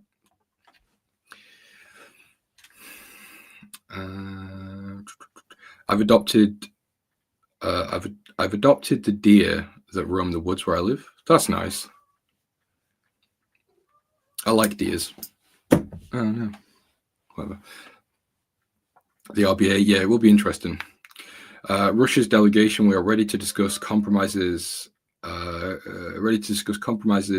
talks with Ukraine. I swear I've heard that headline time and time again, or it feels like time and time again, and there's just nothing that comes out of it. So it's going to take a complete resolution really for me to actually care, I'll be honest.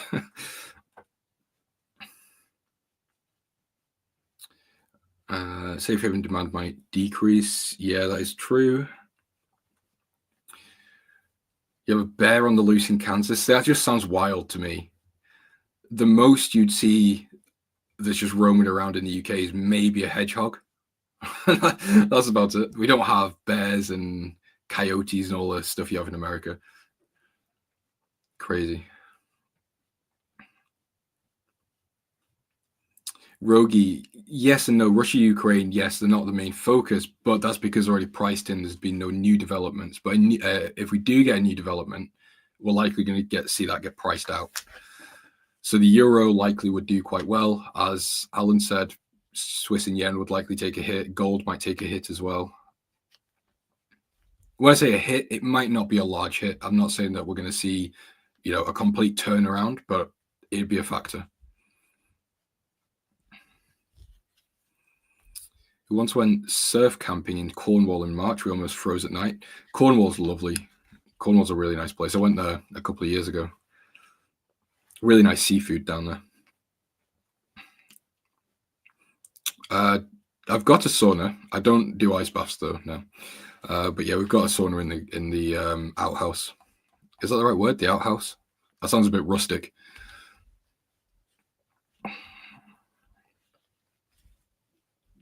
Yeah, Alan, that is true. Stolen appreciation could be taken as a hit or less in demand. Yeah, absolutely. I'm curious, out of all the moves that have happened in a single day, what's the largest move in a single day? Wait, what?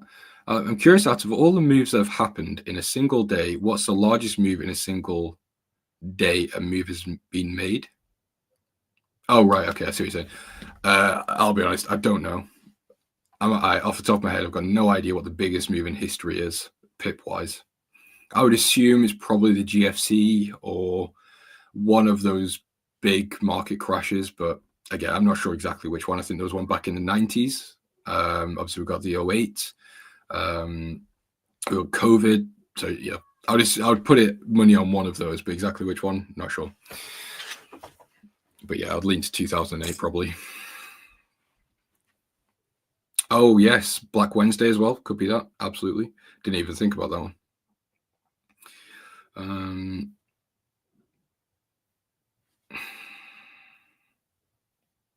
How about US Tech 100? The NASDAQ? Yeah, we can have a look at NASI. Yeah, so I am bullish on the NASDAQ. I think it would be, what's the right word? I think you'd have to be very pessimistic to be bearish on the NASDAQ. Not necessarily because of the trade wars or anything. I just don't want, it's probably not, what's the right way of saying it?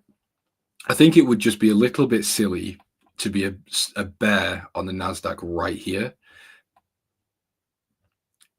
You know, it's almost back to all-time highs. So we've got that. We've also got a very bullish reading on the Edge Finder here. Very bullish with a score of 11.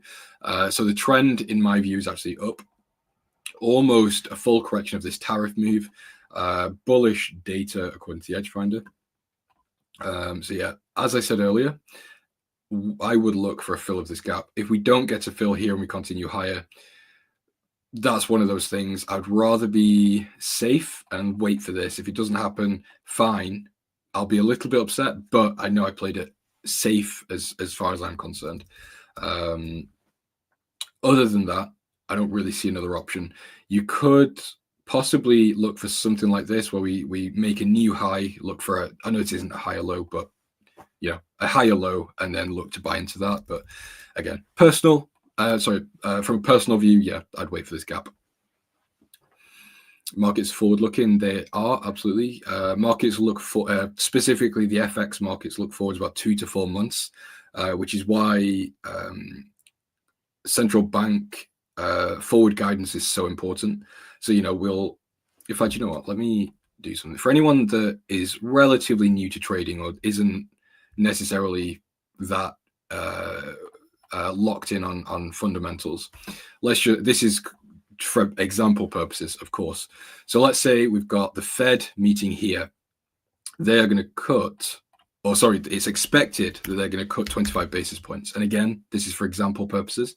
So the markets ahead of this is likely going to price that 25 basis point cut in.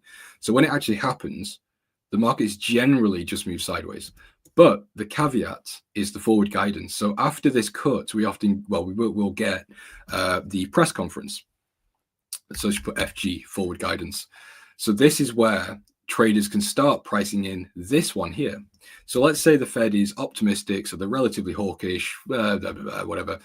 Probably not going to cut again. We might start repricing here. So then when we get the next one, which is the hold, which we just priced in from the previous forward guidance, likely markets don't do anything. Markets are always looking forwards to this next thing. They're always looking for the next, whatever is important. And obviously that doesn't really work out with geopolitical situations, because obviously they can flare up and down in a moment's notice.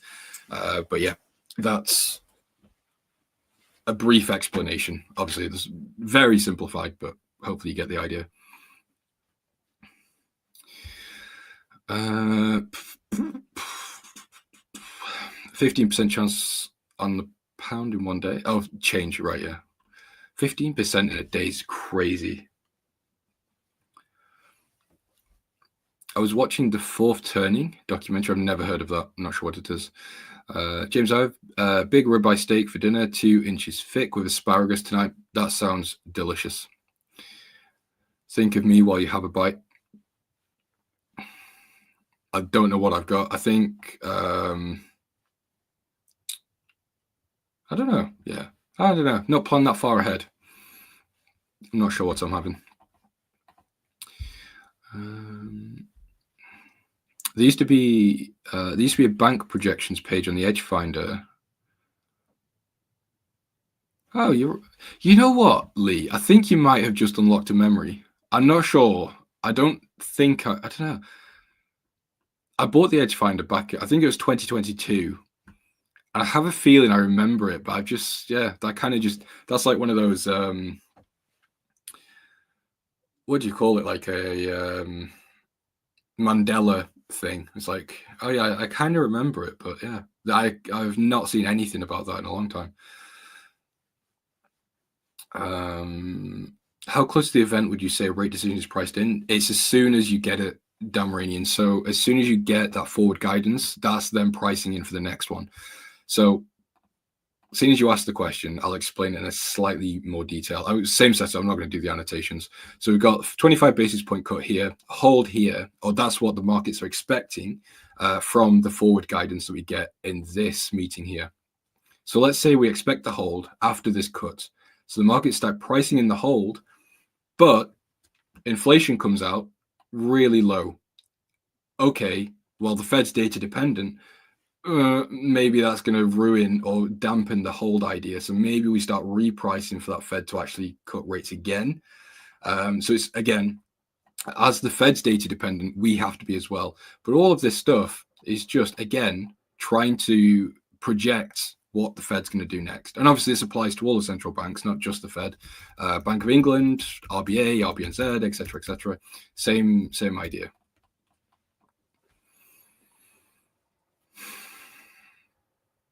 They're going to continue a new series like Billions and call it Millions, and the other one Trillions. I can't tell if you joke. I mean, that would be great, but yeah, I doubt it.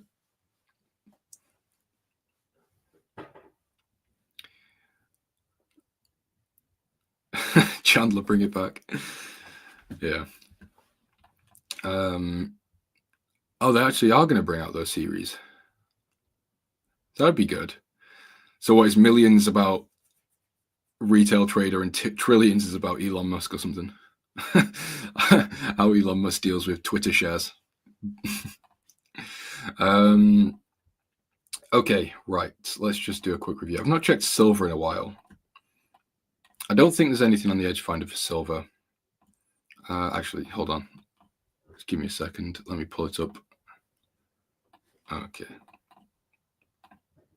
Yeah, it's got a -2, so it's not something I'd want to buy right now.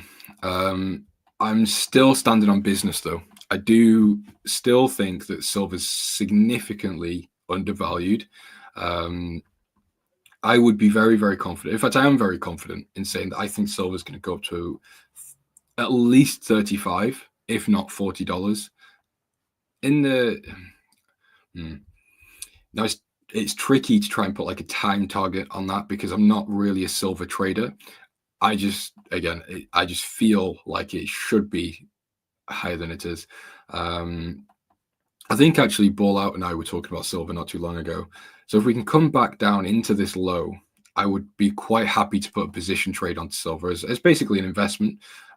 Buying silver stops would be probably around here, take profit up towards the $40. I would be very happy to back that idea. But yeah, again, I'd need to see silver come down to around 30 to 28. But, you know, as always, I'd need to do like a proper dive into the fundamentals behind silver before I did something like that. Silver to 150, but I don't trade it. 150. Well, if you want to hold it for, I don't know. I wonder how long you'd have to hold silver to get it to 150. I would imagine a very long time. Actually, let's just see how long has it taken silver to go up recently. Let's see. So from, let's just call it 12 for round numbers, 12 to 34. And this was 1,827 days. Okay, right. Well, yeah. I mean, if you want to invest in silver for that long, you be my guest. Oh, so there was a bank projections page. Interesting. Yeah, you've unlocked a memory there.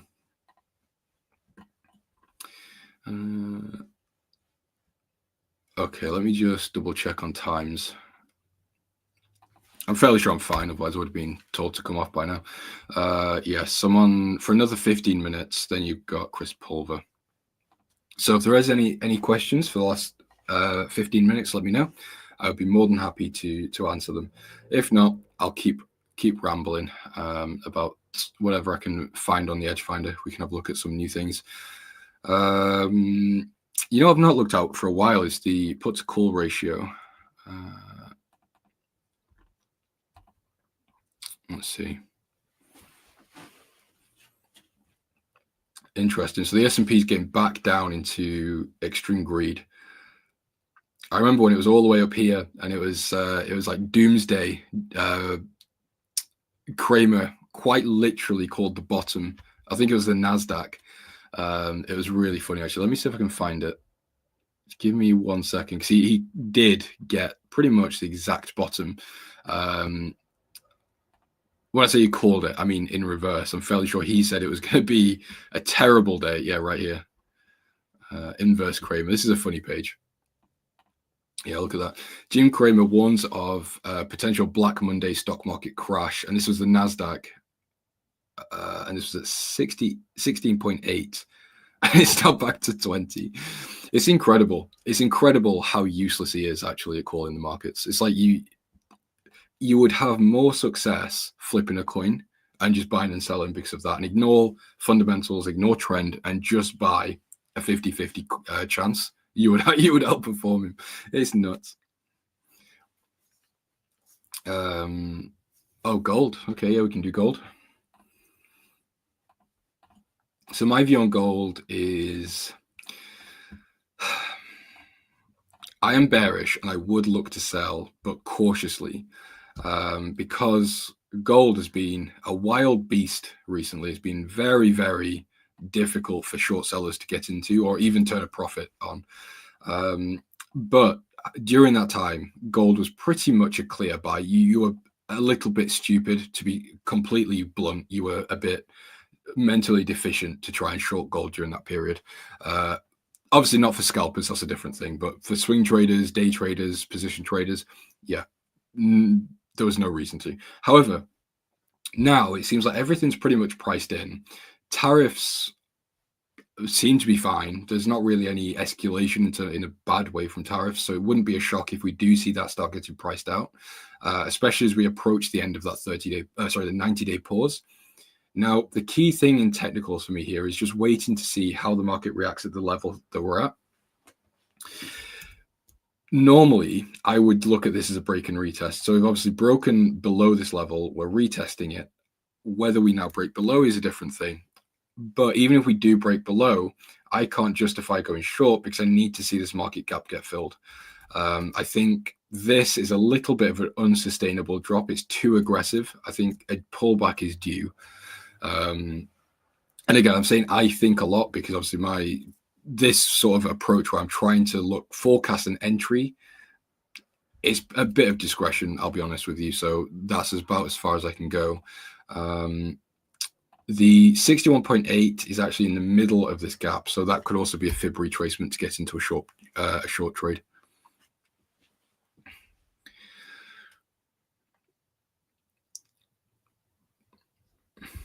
Are you going to double down on your trading style or ever learn new styles?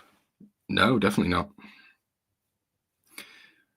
I don't know. People always say you're as a student of the markets, and yes, you are, but I don't agree with the always trying to learn thing. I'm not trying to learn more. You know, what I do works, and I think there is such a thing as too much information.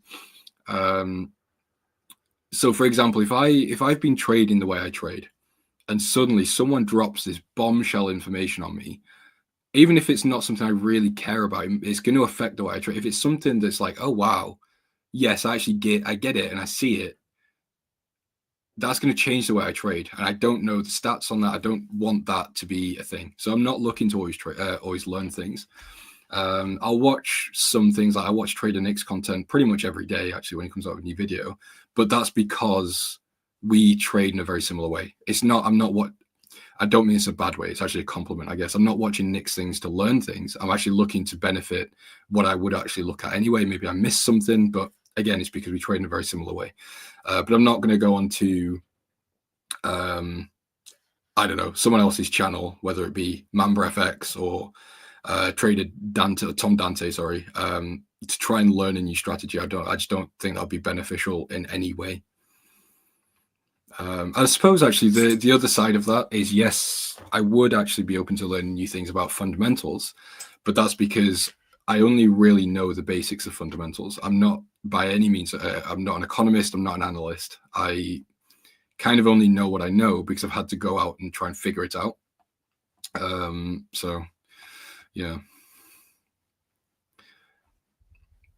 Anyway, that was a bit of a long answer, so hopefully you got what I was trying to say there. James, I know you've talked about the NASDAQ already, but if you were to enter a short trade, do you have a price? No. I don't have a reason to go short in the NAS.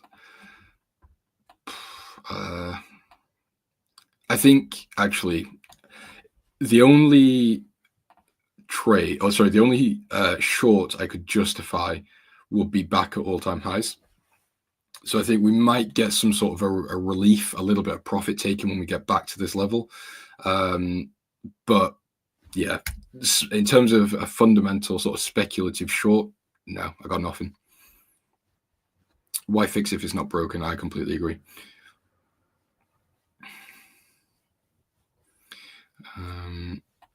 But again, I just want to clarify what I'm saying when I said I'm not interested in learning more. It's not coming from a place of ignorance. It's coming from a place of satisfaction with what I do. You know, I'm not. I think this is, again, it's a little bit difficult to try and explain, but I think one of the big issues that traders often have, especially new traders, is they'll be on YouTube, they'll find, you know, a strategy, they'll backtest maybe 5 weeks worth of data and it won't work. So they'll jump to the next one and that won't work. They'll jump to the next one. They're not giving these things actual time and dedication to really refine them. You cannot, regardless of how good the trader is, you know, you could take Nick's thing or my thing or whoever else's strategy one for one, and it wouldn't work the same way. And it's not because the strategy doesn't work, it's because you don't know how to manage the trades the same. You don't know what to look for exactly the same. You can't interpret the trades the same. Your discretion is slightly different. Sorry, my cat's here screaming. I don't know if you can hear him. So when finding like a strategy, you would need to give it time to backtest it and adapt it. Stop it.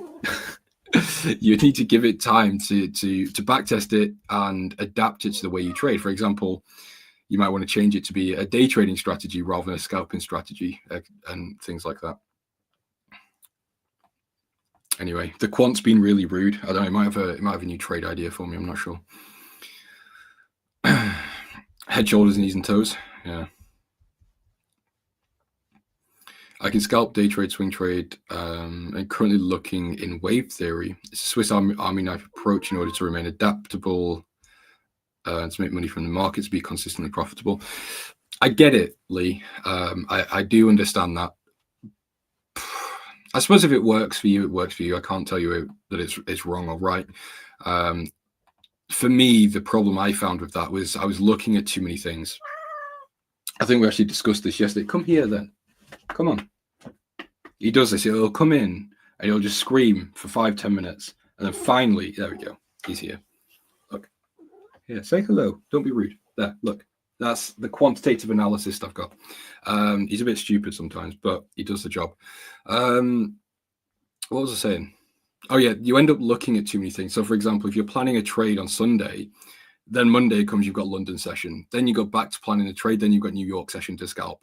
Then the market starts slowing down. And it's too many things. For me, you know, I like to just have simplicity, simple time frame, simple strategy, simple fundamentals. And we'll take it from there. You have a cut that just looks just like him. Yeah, he's like the base model tuxedo. He's a bit basic. You know, I might have to upgrade soon. I don't think they've released a new one though.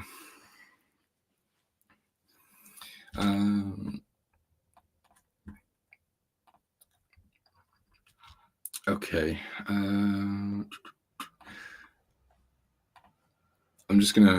I like to just see where retails are on a daily basis. I like to check majors, minors, currency pairs, because generally it's quite good to just, look for counter trades, even if there's not really any fundamentals there. I like to just pay, excuse me, I like to just pay attention and just see, okay, majority of people are losing or likely to lose money on this market right now. So I'm not going to look to trade it, or actually I might look to get in if there is something there. Dollar Swiss. This is a good example. I think we spoke about this actually. Was it yesterday or the day before? Dollar Swiss, majority of retail long. I want to go long. So it puts me in a position where I don't really want to take the trade. And actually, we are getting some bearish price action now. So it kind of feeds into the idea. But it kind of makes me not want to go long here. I actually might wait until we get down to here, or even the next low down here, and wait for a flush of these. I'm not saying stop hunt or anything. I don't really believe in that. Just wait for those retails to get out of the market, whether stop hunt, whatever you want to call it, is fine. And then I might start looking to go long at lower levels. So it's a little bit of a, I suppose, a entry criteria maybe, or even possibly timing, if you will. Matt, the cat's not coming to Bali. I'm giving him away. I don't like him. I'm going to tie him to a tree and leave him there. He lost me a bit of money last year, so it's his punishment. I'm joking. No, he's going to France with my girlfriend's parents. He's going to go and live with them. There's a good book on Warren Buffett called The Snowball Effect I'm currently reading. Is that about compound interest? He'll deplete the mouse population. You know what? I would agree, but he's bloody useless. There was a big spider in the kitchen the other day. He just ignores it. You would expect a cat to do its job and at least, clean out the house. Doesn't do anything. It's just a burden. It's like, he screams for food, screams for cuddles, but what do I get in return? Absolutely nothing. Absolutely nothing. 10-year yields on the down. Yeah, I don't know. I'm not super confident in dollar longs right now, which is painful because I would love for the dollar to just rocket from here, but I'm just not seeing the signs. You all right? Oh, bloody hell. I think he's got a hairball. Shit. Oh, well. Sorry, language. What timing, hey?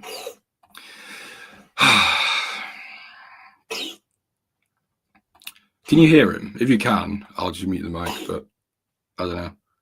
I don't really want to move him. I think that's a bit mean if he's not doing too well right now. Your kitten was a complete B. I think cats are, to be honest. I love them to bits, but they're not like great companions, to be honest with you.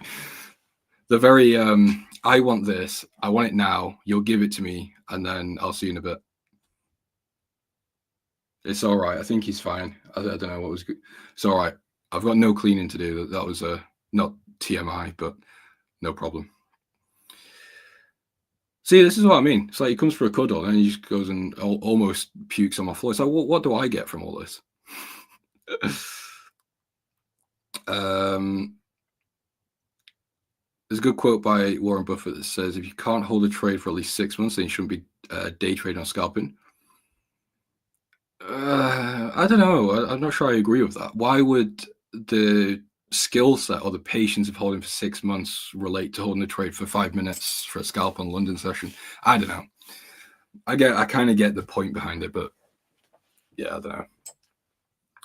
I think there's a lot of, obviously, this isn't to try and diminish these types of people like Warren Buffett. Obviously, who am I to do that? But they've got a wealth of amazing information, but you've also got to take it with a grain of salt, because what's worked for them isn't always what's going to work for you. Warren Buffett isn't a day trader. He's not a scalper. He's not even a swing trader. He invests in companies and he just holds. Well, actually, he doesn't do that anymore. He used to. So I will not take his opinion for day trading. And it's not because I don't respect him, but it's because his skill set isn't what I'm trying to do, if that makes sense. Well, actually, Warren Buffett, I suppose he did make money technically, but he also didn't because he cashed out pretty much just before. I think Chris Pulver showed a really cool chart, and I can't remember what it was called. Was it the Buffett indicator? I think I've never really paid any attention to this because I don't trade stocks. Yeah, it was this. So credit to Chris Pulver because I've never seen this before his thing. So this was December. Now it's a little bit annoying because I'm actually not sure what price this was at, or like what. Yeah, I don't actually know what market this is. Is it just the whole? Oh, so US stock market to GDP. So it's okay, I get it, right? But I would like to know where we are now. I'm not 100% sure. But if we could get, so, if there's some sort of a real-time indicator of this, I think you'd be pretty much set. Just buy at the horizontal trend line. You'd probably stop out just below -2 standard deviation. I just hold. I think that'd be quite cool. But again, I'm not a stock trader, so I don't really know much about that. I'm not sure. Not sure that side of things. The market is not given the opportunity to hold positions for that long, in my opinion. I don't know. I think you could, if you were happy to hold, or you were confident to buy dips, you've kind of just missed a really, really great opportunity. So I said it yesterday, I think. I was buying the S&P all the way down here. I've actually just cashed out. I cashed out here, roughly, and then used that to reinvest. And I'm going to be honest with you, this cash out was complete luck. I cashed out to actually do something else with a different investment. And then just so happens, all of this happens pretty much straight after. So I got very, very lucky or very fortunate there. I'm not going to try and say I timed it because I didn't. It was, again, pretty much an accident. But it was a happy accident. I made pretty good money off the back of that. So, yeah. The S&P is going lower. Why?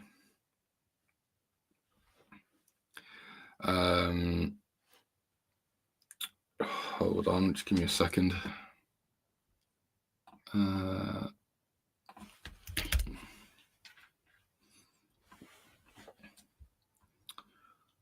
Okay, so yeah, Chris Pulver's coming on in a second. What do you think about 10-year, 20-year, 30-year yields rising? You know what, Royal Traders, I actually made a reel on that today. I've got a reel coming out pretty soon about the yields. Insider? Well, you can call me what you want. I mean, I wouldn't call myself the best trader on the planet, but if you want to call me that, I'm not going to have a problem. As for the yields,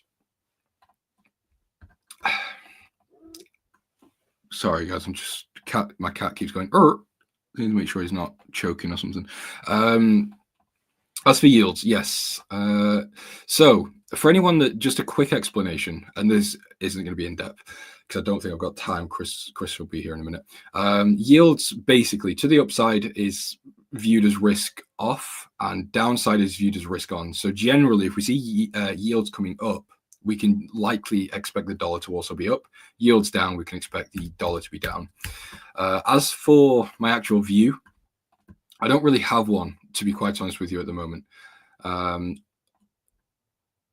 Just because, as I said earlier, I am bullish on the dollar, but that I think, I'm going to be honest, and this is a bit of self-awareness, I think I might just be trapped in my own bias because I spend the majority of my time sitting bullish on the dollar.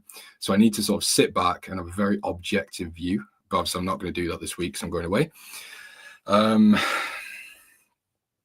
I would like to see yields continue higher, but whether that will happen, who knows? Who knows? What was I going to say? Yeah, so the reason yields up generally means dollar up is because you've got to realize what yield actually means. It's the return you're getting. So the percentage here, I actually can't draw that, is what the government is paying to borrow money over 10 years. It's the it's the benchmark for global borrowing costs. So it's important to pay attention to. But yes, a lot of people seem to disregard the 10-year yield. I don't really see many people talk about it. Introvert or extrovert? I'd say introvert. I don't really like people. well, I said I don't really like people. It's not I don't like people. I don't really talk unless I've got something to say. Obviously, on live streams are very different because I can't sit here and just not talk. So it's slightly different in that aspect. But yeah, I just don't see a reason to open your mouth unless you got something to actually talk about that's valuable or something that's relevant to a conversation. And that's not really from a place of choice. It's more just like I don't really know what to say to people unless it's about something specific, if that makes sense. Yeah, World Trades, I'm sorry. I know that probably wasn't an answer you were looking for. But like I said, I've got a reel coming out today, so that should clear up your question. I'll discuss it properly there. Like I said, Chris should be on in a minute or so, so I don't want to get into a long topic or anything just yet or right now.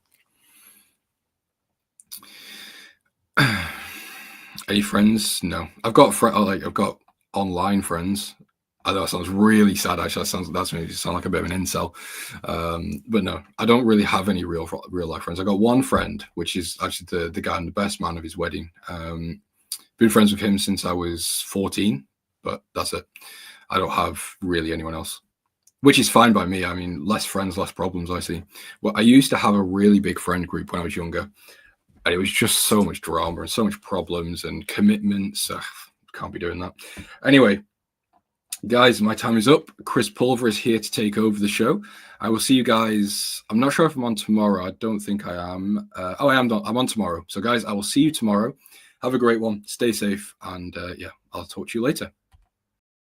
Hey everybody, thanks for tuning in to today's A1 trading session. We love engaging with our audience, talking shop, taking requests, and sharing our favorite setups. It's about that time where we're going to review a bunch of indexes, stocks, currencies, gold, silver, Bitcoin, and pretty much anything else and share our insights.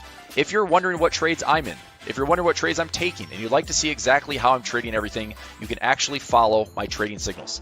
If that sounds like something you're interested in, we'll share a link in the chat and you can sign up. You can sign up directly with the link or speak to a support rep if you have any questions. If you're asking, what do I trade? Pretty much everything. Indexes, ETFs, stocks, options, futures, Forex, and crypto. Thoughtful analysis, active trading. Check it out. And now, back to the show. Back to the show. Let's go, everybody. How we doing every Thursday? Welcome back. We are seeing the market just kind of chillax this morning. Grabbed a couple winners out of SPX. I'm seeing some levels. 590 on the old SPY is trying to be hit today. I've seen this liquidity level just jump around all morning, kind of growing.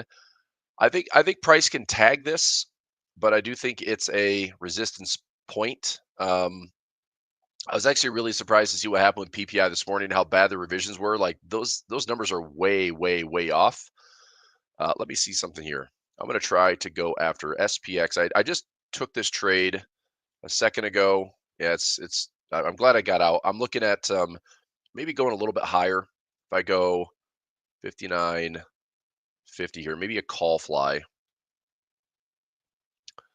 So move this up to 59.50 or just do something like this.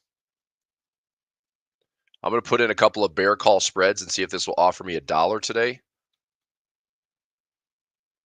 Move these up one strike. See if this offers me $1 credit. And I'm going to put this in as a pending order. So we'll see. So if it fills, cool. If it doesn't, no big deal. I think we are kind of running out of steam with this little rally. PPI news was pretty bad. I don't know how the market is kind of justifying things are good with this. So take a look at the 830 prints. Jobless claims were fine. Core PPI forecasted 3.1 came in 3.1, but this revision is what caught my attention. The previous was 3.3, revised up to 4%. That's a terrible revision. Month over month forecasted 0.3 came in negative 0.4. Revision was negative 0.1 revised up to 0.4. Again, big revisions to the wrong direction. Core retail sales, previous was 0.5, put up to 0.8. Forecast was 0.3, came in 0.1, so softer retail sales. Saw that UNH, again, CEO steps down. There's a Department of Justice investigation or probe, and it's down like 60%. It's down 58% in the last like 3 or 4 weeks. That stock is getting absolutely hammered. I would think that to some degree, it's like just pay a fine and freaking stop the hemorrhaging on that stock.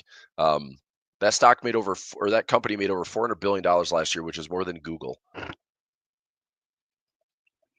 it's down 60%, which is kind of nuts.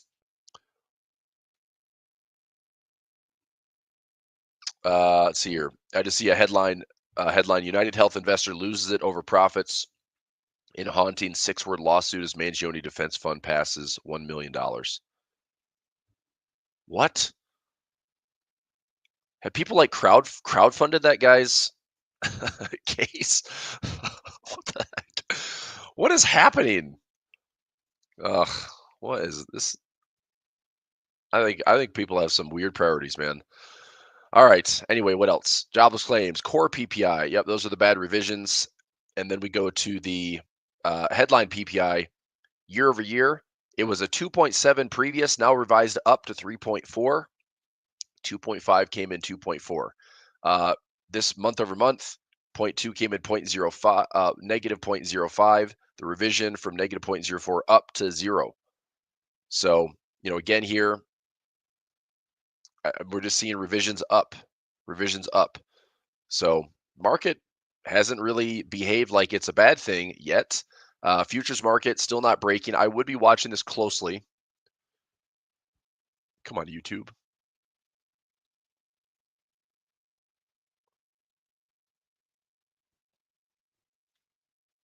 I'm watching the futures market for this. If we break this low, I think there's room to be giving back some of these gains, at least having a bit of a pullback. Just naturally, it's like confirmation will tell us. So if this market still just holds and holds and holds, I mean, this is what happens. I can sit here and anticipate, and I can say we're going to go down. It's like, well, we probably will, but when? Is it going to be tomorrow? Is it going to be next week? Is it going to be by the end of the month? So I put on a trade yesterday, and if you're interested in taking this trade, let me see if I posted. I put it in my index trades. Yeah, I put in the index trades yesterday afternoon. It was 343 just for the close. I did a SPY bear put spread of 590 by 580. I only paid 380 for it. Pays potentially 620, and I'm just looking for a little bit of a gap fill and a pullback. So we will see if we have SPY, Qs, Dow, Russell all filling these near-term gaps after this big explosion from Friday to Monday. And we'll see what happens. But as far as today goes, like things seem to be like pretty darn steady. Tomorrow is a pretty big OPEX cycle, so major expirations coming out tomorrow. Does it actually drive prices one way or the other? We've actually seen some huge OPEX cycles, meaning like options expirations between stocks, ETFs, indexes, futures, all coming together. That's like triple witching stuff or quadruple witching stuff. We actually see a lot of those like are pretty quiet because a lot of the noise is kind of moved ahead of time. But we have had a very quiet week this week, outside of literally like the move on Monday morning into Monday's open. That was a huge move that had some follow through, right? So there's your big move right there. Like that was your Monday AM, 3 a.m. trade. And then after that, it was quiet all day. We had a little bit of directional follow through on Tuesday, quiet all day yesterday. Yesterday was ridiculous. I went 4 for 4 yesterday and had a trade that was an iron butterfly that looked like this, and that thing was pinned pretty much right at the top. For I pulled in $19 credit, ended up like a $6 and change debit. So max profit would have been $1,400. It paid $1,100. So, but I closed it out early in the day. I took like a little 10% winner, and it was a pretty easy trade to add to my wins for the day. But it was a fun one to watch in the close yesterday. We were just kind of watching every little tick, and it ended up paying out full at about $1,100. So anyway, we'll see. I'm going to put it like I put in that trade this morning. If you'd like to jump in that one, I'm doing it may not get touched, and I might not get filled on it, but I'm doing a sell call at 59.55, and then I'm going to add to that a buy call at 59.65. And I'm adding to that one a 59.60 call and a 59.70 call. I'm going to put the 4 of those in together for $1 credit. Okay. So I don't think that those are going to get filled, just because I don't know if price is really going to go all the way back to retest the highs from yesterday. If it does, I probably get filled in that for $1, but I think my trade's pretty safe for today. So if that gets filled, I can maybe add $100 to my bottom line today. After the 90-day pause, S&P made, I mean, yeah, but when is 90 days up, Lee? I mean, we have 90 days coming in July, right? And remember, markets are typically forward thinking. So a lot of this pause stuff on top of just not breaking the global economy and messing up supply chains. I mean, you have to remember, we still did just tariff the world. That's not a good thing, you know? And it's interesting, like, apparently inflation data doesn't really matter that much right now either. And we still, like, I don't think anybody can know the realities of it outside of the fact that at least US and China are talking. The market's like, okay, we'll figure it out. And I get it. Like, the market was quick to price in, you know, almost worst case scenario. Like within Liberation Day, it was like getting really bad really quickly. And then now the market is completely pivoted. The Trump administration is completely pivoted.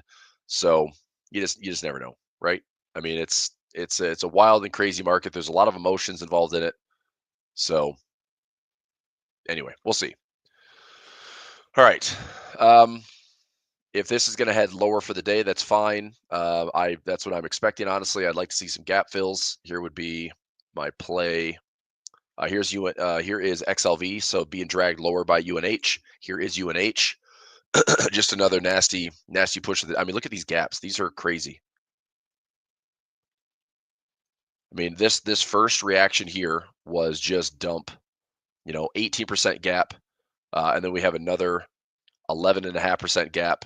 And then last night we had another big push it downside. I mean, it's down 10% plus price action. So, I mean, just from yesterday's close, it's down another 17%. Yowza.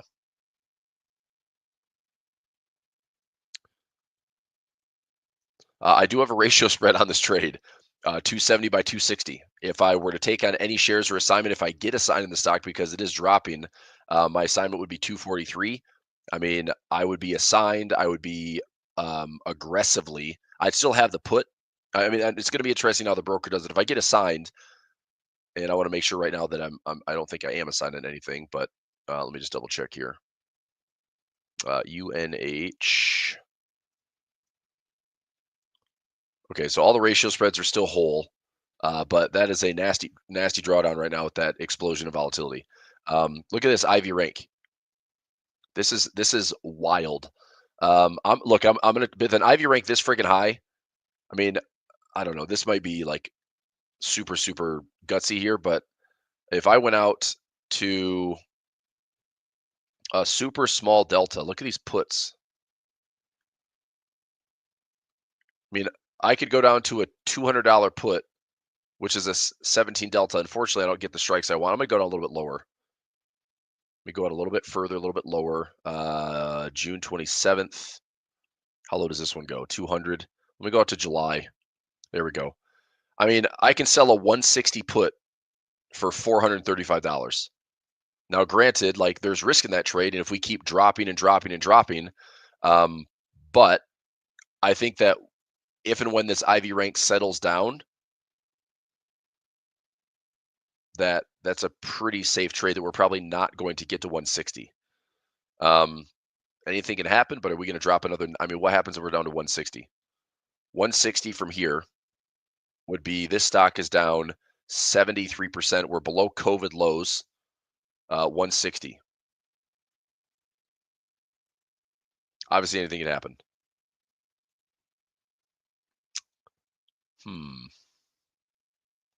It is tempting. I'm going to do another ratio spread. So I can do a ratio spread here for another $400. I mean, it shows a high probability of profit. And I'm going to take a stab at this one with a crazy high IV rank and see if this bleeding stops at some point. So I'm going to take this trade on my PM accounts. Let me see what I have already. So I have 1, 2, 3, 4, 1, 2, 3, 4, 5. Okay. So that should be 1. Oops.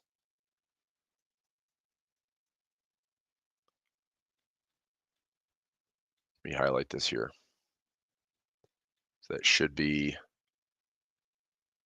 1, 2,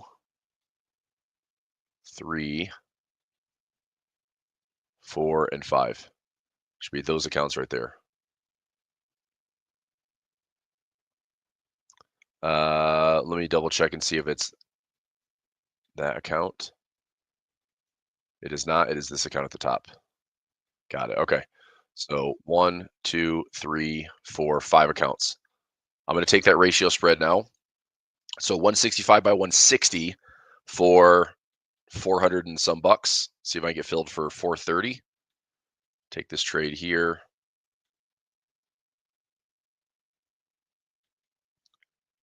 Not filling at 430. Let's go 429. I won't take less than 425. If the mid price is showing, well, 423 is the mid, I guess. All right, 428 just got filled. Okay, so next account. 428 got filled. I'll go 427.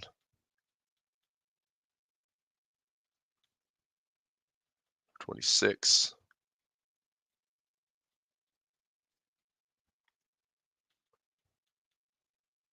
Might be looking at some illiquid trading here. 4. Come on.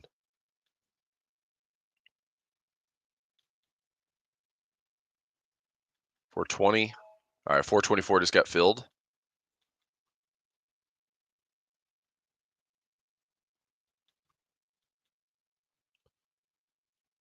I guess I will just work these in.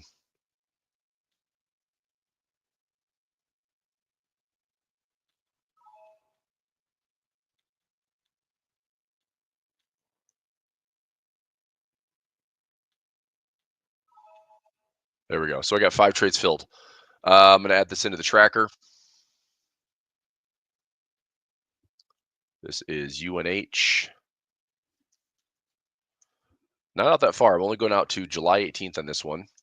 And buying the 165 put, selling the 160 put, collected $4.24 credit. IV at 150, which is nuts.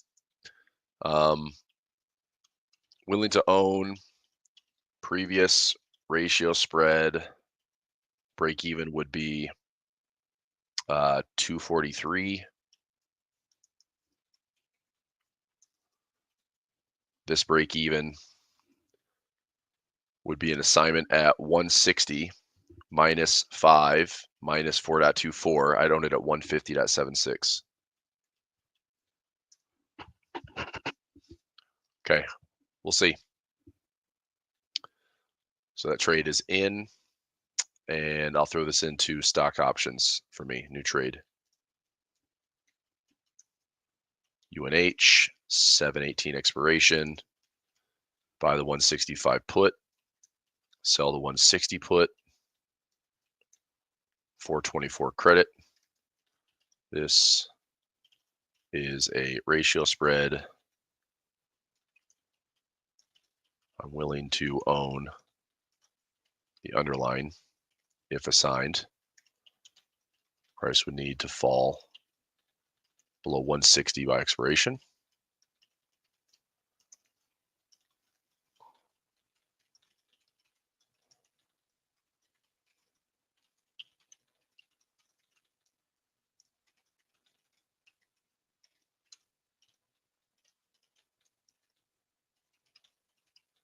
Okay, I'm just going to acknowledge it's a pretty risky play. I mean, it's been a falling knife. The company's down 60% in the last month, and if it just doesn't look like it's getting any better, I would hope that I don't know, they can lure some type of a bigwig CEO into step in, and they can pay a fine and get an investigative probe over with. So we'll see, but that's the trade. So I'm in.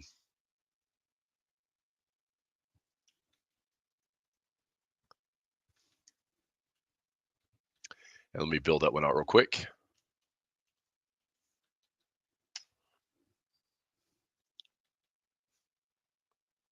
So to build in a ratio spread on UNH to July 18th. And I'm going way down here.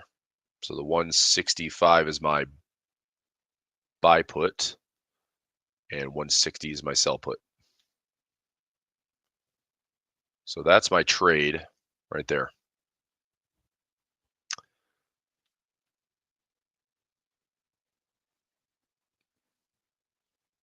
All right, so that's what it looks like by expiration.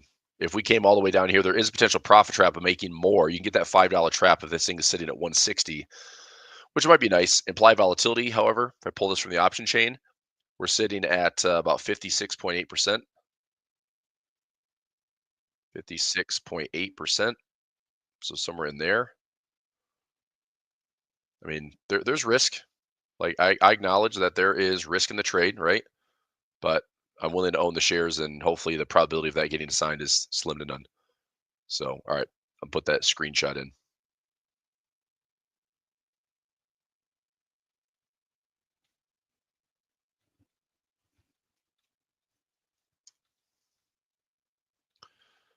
Okay, posted in Pulver Alerts.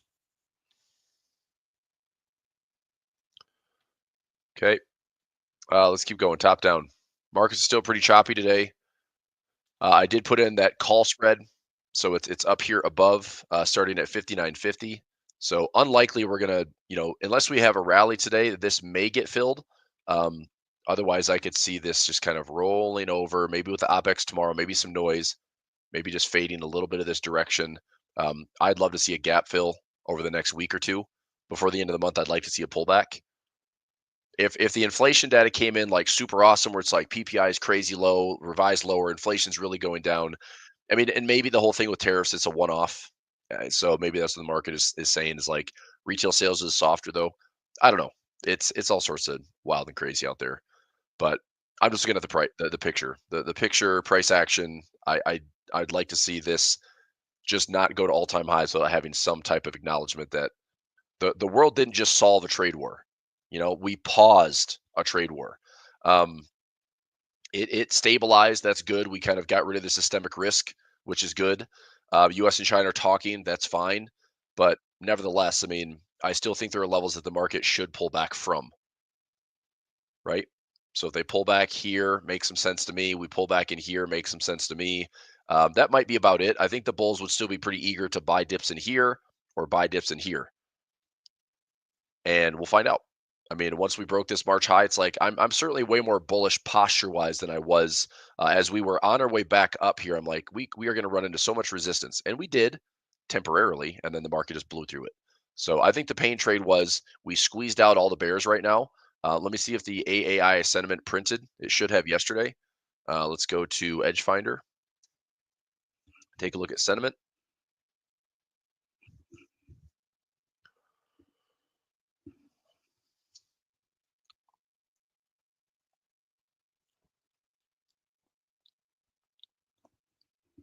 And we finally broke the streak. So we had 1, 2, 3, 4, 5, 6, 7, 8, 9, 10, 11. Longest streak ever. This AAI sentiment survey was created back in 1987. We have never seen 10 weeks in a row. We've never seen 11 weeks in a row. So it finally broke the streak. So now we're less than 40% on the bearish side. And I'm curious what this looks like. I mean, I don't think we're going to go from extreme bearish all the way to extreme bullish. But the bulls are clearly gaining some traction and the bears are losing some momentum. And, if we kind of sit right back in the middle, historical averages around like 37% bullish, 31% bearish, give or take. That's like the average. So anyway, we'll see how this continues to shift out week to week.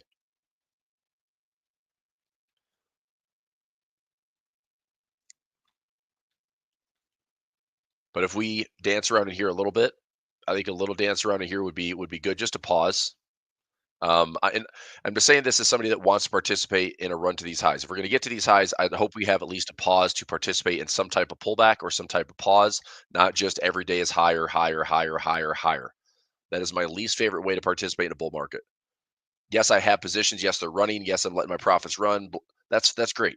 But just this constant melt up with like little to no volume can be really challenging. So, because I'm not that bullish. I'm still pretty cautiously bullish, but nevertheless, price is price. There's your XSP, kind of the same thing. I'd like to see a gap fill in this if possible. Futures market, I mean, futures rarely has gaps, and this one still has a lot of gaps on the way up. Qs, again, a gap fill would be nice. I mean, this posture looks pretty good because we had so much volatility to the downside in the Qs. We could have I think this is like a 5 or 6% correction. If we pull back from this recent high yesterday, I mean, that's a 5 to 6% correction just to fill that US-China gap. Again, I like that, now this area and this area could offer up some support. So, I mean, the bulls are still very well supported if we have some pullbacks. I mean, the bulls are still very well supported in this area if we have some pullbacks.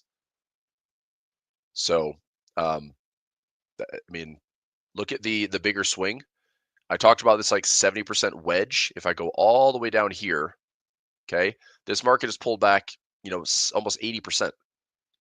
So I think the bulls have spoken now that they, broke the trend line. They've been running hot, and that gap this week is just kind of proven it. Like, yeah, there's some missing out, and the market's liking it. But like I said, if we get a pullback into here, I'm happy to participate. A pullback into here, very happy to participate. And I would be. And again, I'm not just going to jump in and buy shares. I would probably end up doing some ratio spreads or some 1-1-1 combinations where I have a bear put spread on top of, actually, you know what? I should have done that on freaking UNH. Oh, well, I was going to say I could have done a bear put spread at this price, like at current price around 255, and then put a put at 160 and see if that finances. Maybe it does, maybe it doesn't. I'm just going to look at the trade. If I did a bear put spread here, so bear put spread for $10, it kind of does. If I did a bear put spread here, and then I sell a put, I'm only getting 60 cents. I don't really want to own 200 shares, or else I would double this. If I did a double here, that'd be a 112. That's a heck of a trade. $600, but taking on 200 shares, that's a little rich on a stock that's literally probably the crappiest stock in the world right now. But I'm sticking to the math and the IV on options, trying to collect some premium with it. So anyway, let's keep going. But a pullback would be nice. That's all I'm saying. Dow dragged lower because of UNH, but still the posture looks pretty good. This level, if it's a left shoulder head to neckline. The nice thing is the Dow is not just made up of UNH, so there's other ways to do it. But a pullback into this gap fill area, okay, fine, still well supported. Pull back into maybe a swing low, swing high. Look at some fib levels like a 382 or 50. Look good. If we're going to make a run to all-time highs. Russell trading at 205. Interesting. Russell respecting some resistance. Respecting the 200 moving average. Possibly a gap fill. I'm going to keep selling my calls at 200 and keep rolling them. So I'm just going to turn Russell into also the Russell has been a much slower mover. So until the Fed starts cutting rates, I don't think Russell's going to get the rip that everyone thinks. Typically in a big recovery, Russell kind of leads the way, tech leads the way. But I think we did kind of outpace. I mean, this was up around 22%. I mean, we kept pace with the S&P, but I'm hoping we just kind of fade here a little bit. I'll just keep selling calls and rolling calls and grabbing some of that extrinsic value and just let it be an income trade. VIX is still, smashed into the teens right now. Bond volatility, SPX5, still going to wait for like a big vol event so I could buy some more SPX5 for short term. Dollar index, not ready to turn yet. I'm still watching my euro dollar trade from this week. So just hanging in there on euro dollar. We'll get some other dollar pairs in a moment. Oil, just ugly price action, but I'm sure there's some, sellers up here, sellers down here. You trade the chop, make some money on oil.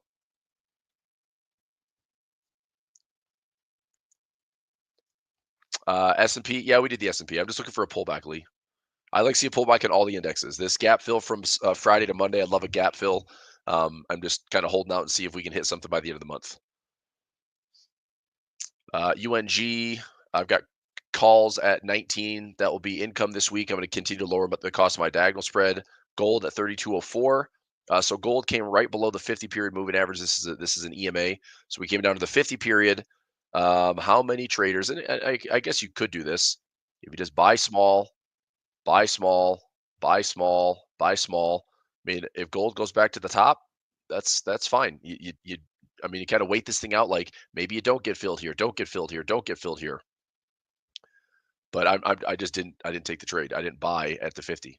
If I did, it's like, okay, maybe I put in like $500 there in GLD, another $500 here, another $500 here. Like I could dynamically do that trade with the intention of getting back to the highs again. Like that's an okay trade. But $500 isn't, a huge investment because I want to build it up to, a couple grand. That'd be my kind of allocation to add to my already existing position, So I still like the deeper pullback levels. And if we're going to have risk on, we probably will see gold continue to make lower highs and lower lows. So if this is what I see gold end up doing, then yeah, I'd like to see another lower high to lower low and maybe one more. We find our 144 to 200, then I'm looking at a much bigger trade to the upside. So I will still exercise some restraint and not to just force buy gold. Euro dollar, I already did that. Look, I'm long euro dollar right now. I'm scaling in from 111.85 all the way down to 106.50. I have 3 positions stacked in. That's in my pulver alerts. Silver, some intermediate support here around 31 and change, right around that 32. That's almost $32 handle. So I'd say intermediate support here around 32. A really strong support level at 29, and then another really strong support level at 26. But I want to see some silver getting back up to 35. I want to see silver breaking above the fresh highs. I think silver is a fantastic looking trade. I keep saying this. I'm hoping that we're right. I'm hoping that silver, has open space to run above $36. And from that point, I will basically just not try to get in the way. If we're in open space here, I'm trying to hold silver into the 40s before I dump it. And that to me is a pretty exciting trade.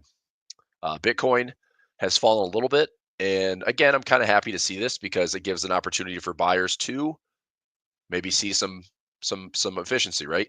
We pull back into this level, maybe a nudge, this becomes a buy zone, or we pull back into this pocket or inefficiency becomes a buy zone. Being able to buy the dip is a good thing. I would rather see that. I'd rather see a chance to buy here or buy in this window in order for price to get to the all-time highs instead of just going higher, and then hitting all-time highs. And it's like, well, we go back down now because there's this to find and there's this to find. It's just too inefficient, right? We found this inefficiency shortly after we ran to all-time highs, right? We found it and we built a really nice support case there. So I think we can still pull back. I hope that we do. My IBIT will not get called away this tomorrow. I doubt we're going to 62 by tomorrow. So this one's going to be just income. And I may, in the short term, if I can get some decent premium, I might put like a 62 or 63 covered call in the short term, like going out 1 or 2 weeks max. But I don't want this to get called away. So I'm trying to get the price appreciation on the shares that I own with IBIT. Currently, that position is up a decent amount. IBIT is up around 52 grand. So still make some good money on it. Between gold, silver, Bitcoin, I mean, I think I've got to be sitting on a decent chunk of profit here. So gold, I haven't looked at this in a couple of days, or actually about a week or so. I've got CEF. I'm just going to add this up really quickly. So this is going to be a gold, silver, Bitcoin combo. I've got $3,400 on this one. And GLD is up 19,000. And then IBIT is up 52,000. And silver, actually PHYS is another one for gold and silver. It's up around 3,400. And silver is up 10,000 plus. All right, so I'm up $88,000 between gold, silver, Bitcoin.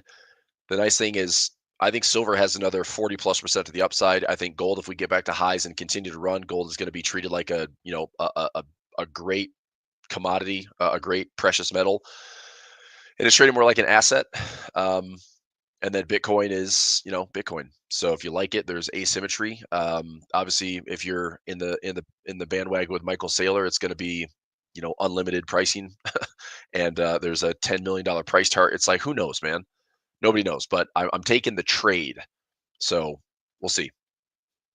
MicroStrategy has fallen a little bit. We were at highs at 430, now down to 398. I'm still long on MicroStrategy with some bull calls and some shares. I did roll a covered call on this one out for some more income. So I rolled to 620. I think I rolled it out to July. I need to update this. Let me double check here. So MSTR. So my break even is now 252. I rolled it out to 627. So I didn't do a huge roll here. So this is roll to 627 expiration, and new break even is 252.57.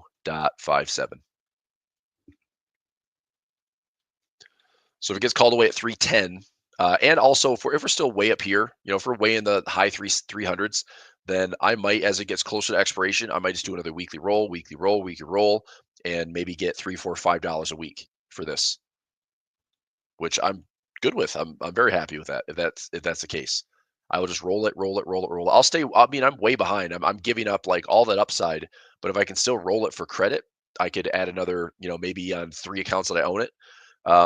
I could maybe grab another $1,000 a week out of this. So it's worth a shot. So I'll just let it get closer to expiration, see if I can roll it, just continue to income trade this thing. What else? Copper. I took a trade yesterday on copper. I posted this, and it's in the commodity space in my pulver alerts. So it's literally a lottery pick trade. I spend $80 on the trade. The most I'm risking is like $80 to $90 after commissions, and it could potentially pay me $1,500. So it's a tiny risk for a really nice reward. And all I'm looking at here is over the next like 40 days, is copper still chop? Is copper it can't go higher, can't go lower. It's just chop suey for a little bit with all this volatility. If I can somehow get lucky for this thing to be in this butterfly zone, I could, I don't think I'm going to hold it all the way to expiration, but if it somehow pays, if like an $80, $90 risk can pay me $200, $300, $400, $500, I'd be stoked to have that trade close out for a nice win. So I'll keep an eye on it, but it's really just a set it, forget it. It's a super high reward type trade, and we'll see how it plays out. But I'll have to kind of wait through the timing. Japanese yen, a little bit up today. Currency strength. Take a look at currency strength. Swiss and Japanese yen stronger. It's so crazy. Like, this is completely risk-off trading today, and the stock market's like, meh, we're fine. Like, this is your S&P, right? This is your S&P. This is your NASDAQ. This is your Dow. This is your Russell. Like, Russell's down today, okay, but SPY is good. What's MAGS doing today? MAGS is pretty stable, I guess. And so markets are like, yeah, we're not going anywhere. Currencies are like, we have risk-off trading today. Swiss is stronger, yen is stronger. And that's not a ton of volatility, but, pretty classic example of risk on, risk off. Risk off currencies, risk on currencies. This is strong, this is weak. Right? Top of the food chain with risk off, bottom of the food chain, risk on. So this is a risk off flow today. But stock market's like, nah, not yet. Futures market still postured. And if we, break this low, then sure, we've got room to fall, and we can fall back and fill this inefficiency. We can fill this inefficiency. Those are 2 gaps right there. Don't be shocked to see the market pull back here in the coming weeks.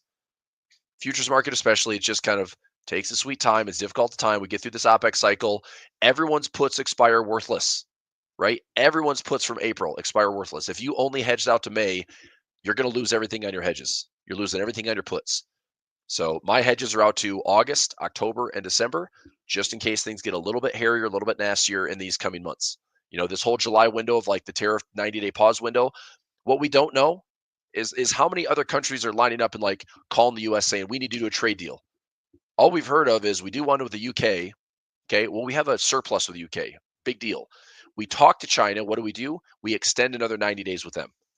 And yes, the tariff percentages have changed, but point is, it's like, this is still a big unknown, and I think the market got really optimistic really quickly And we'll see what the reality is. But we're trading, today at session VWAP all day. So far for the last almost 2.5 hours, it's like this thing has been stuck to session VWAP on futures. So there's just not much going on. And this is also like the low volume, low liquidity, and things have definitely changed in the last 2 or 3 weeks, which is why the melt up has been happening. The sellers have not really come back in. So anyway, still exposed from Japanese yen, EWJ pull back a little bit. I'm hoping that we're going to find a way to go higher and not just have a big range. I'd be a little upset if the Nikkei does this high, this low, we come all the way back down. That would be disappointing. I'm curious how that would play out with the U.S. market if we had similar price action. The DAX poked a couple all-time highs again, but is stalling for right now. We'll see. I mean, look at this low, look at this high. I'm hoping that there's some type of pause in order to participate for bigger levels. Do we get a 23-30% pullback? Do we get a 38% pullback? Does that offer buyers a chance to get a dip? I'm hoping there's at least a pause. Like if this is oh look, the DAX is a bull flag. It's like what a stupid trade that is. But that might be what it is. It might just be like one pullback back to the highs and off this thing goes. I know. Look, if you talk big picture euro, not a lot of people are super stoked about being long European equities. I mean, I don't know. And the ETFs that are doing really well, like the euro-based ETFs, are like terrible countries that have been just like abysmal returns for the last decade, and all of a sudden now they're up like 40% this year. So it's like money is chasing like the pigs of euro, and that's literally like Portugal, Italy, Spain, Greece. Pigs. That's the acronym, right? And those have been some of the best performing country ETFs this year. So I'm not super stoked about chasing European gains because again, I think this all links to the U.S. has to be solid. The U.S. has to be solid, has to be resilient, possibly has to be going up. But I think if the U.S. is stable and solid and resilient, then the world can also benefit from it. The weaker dollar is certainly helping as well. FTSE, I mean, looks like we're probably stretching to all-time highs here in the coming months. So, I mean, do we get up another 3% to the all-time highs? Wouldn't be surprised. Does this set up a bullish pattern? If we go up to the highs and we have a larger head and shoulders, do we have a chance to participate here? Maybe. We'll see. Argentina up to some fresh highs. I didn't buy the dip. I was kind of patiently waiting, but the system was kind of breaking at that time, so I wasn't super stoked about that trade. China stalling a little bit. I still think China looks good technically. Brazil looking better. So my positions on EWZ and ILF are looking really good. This is now a decent chunk. This is all Latin America. I'm liking that run. We're 7% in the buy zone now. Hooray! So ILF, EWZ exposure looking pretty good. I still like the run potential on both of these. I think Brazil gets up into the 30s, and ILF is kind of the same thing, gets up into the high 20s. Maybe also packing in some moves up to 32. Mags at 52. Potentially trend line. This will be interesting if it's trend line resistance. Resistance here, hitting some resistance. Do we come back and fill? I mean, this could be also an interesting gap to fill.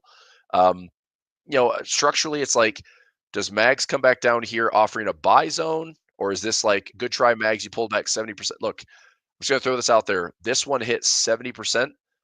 This might be the wedge that I'm talking about. Okay. The argument is that large cap tech has gotten so big that earnings growth and earnings potential at these high valuations is going to be tough to justify all these crazy all-time highs. If Mag 7 can't go to all-time highs and we come back and we have this choppy wedge on Mag 7, guess what happens to the U.S. markets? The same thing.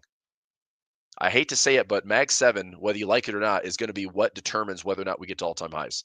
If we don't have Mags going higher, the U.S. markets are going to struggle to get there too.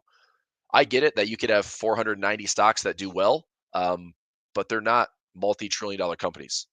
I mean, literally for a couple of years, we had about 490 stocks underperforming, and we had 10 stocks that carried us to all-time highs, and they got massive at the same time, right? So, point is, something to watch.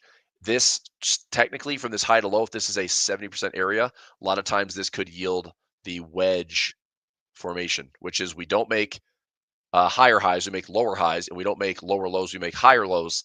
And that is a very, very challenging environment because what is it doing? It's going nowhere. So I will probably have to audible to some income trading if that's the case. But we'll keep an eye on it. All right. Looks like we could make a run to 590 today. Talked about this one earlier. This level's been growing kind of all day. I just think with this level and this level here, I was considering a butterfly spread at like 589. Maybe. Let me see. It's cheap enough. Let's find out. It's late enough in the day. Maybe this is an okay trade. Let's go here. May 15. Yep. So I still have the same trade up now. It's already up. I was looking at the trade earlier for about 40 cents. I mean, it's not a big win, but it's already up 10 cents. So if I move this one strike higher, I mean, that's cheaper. I'm going to take this trade. I'm going to risk 31 cents in this trade. Well, maybe a little bit more. Let's try. Come on, you turd. 33 cents debit.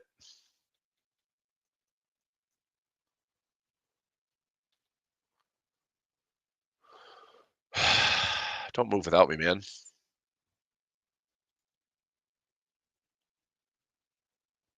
Dadgummit. So I was looking at a butterfly spread because this is levels watching all morning. Now, I didn't think that we necessarily get, to break these highs, but I don't know. Let me see if I can get filled. I'm going to put the trade at 30 cents. If it runs without me, I mean, 30 cents is a pretty low risk trade. Put this one in at 30 cents. Okay, so I'll wait. If all of a sudden this is creeping up to like 40, 45, 50, then I missed the trade timing wise. And then the other spread I was doing was this would be a butterfly call spread, 589 by 87 by 91. Yeah, that started out about 40 cents this morning. Now it's already up to 50. If we get up to make 589 and at the money strike, this probably creeps up to like 65 or 70 cents. That's a pretty easy win in the morning. So anyway, I'm going to see what happens. But this level is growing. This went from about a 900 net this morning, and now it's up to like 11 and change, 1130. So liquidity is kind of swelling a little bit. That's a pretty big strike at 590. I would say by today or tomorrow, don't be surprised if SPY pokes the 590 strike. So we had previous highs at 589, but I think if we can poke 590 today or tomorrow, that would be good. We'll see. All right, let me keep going through top down.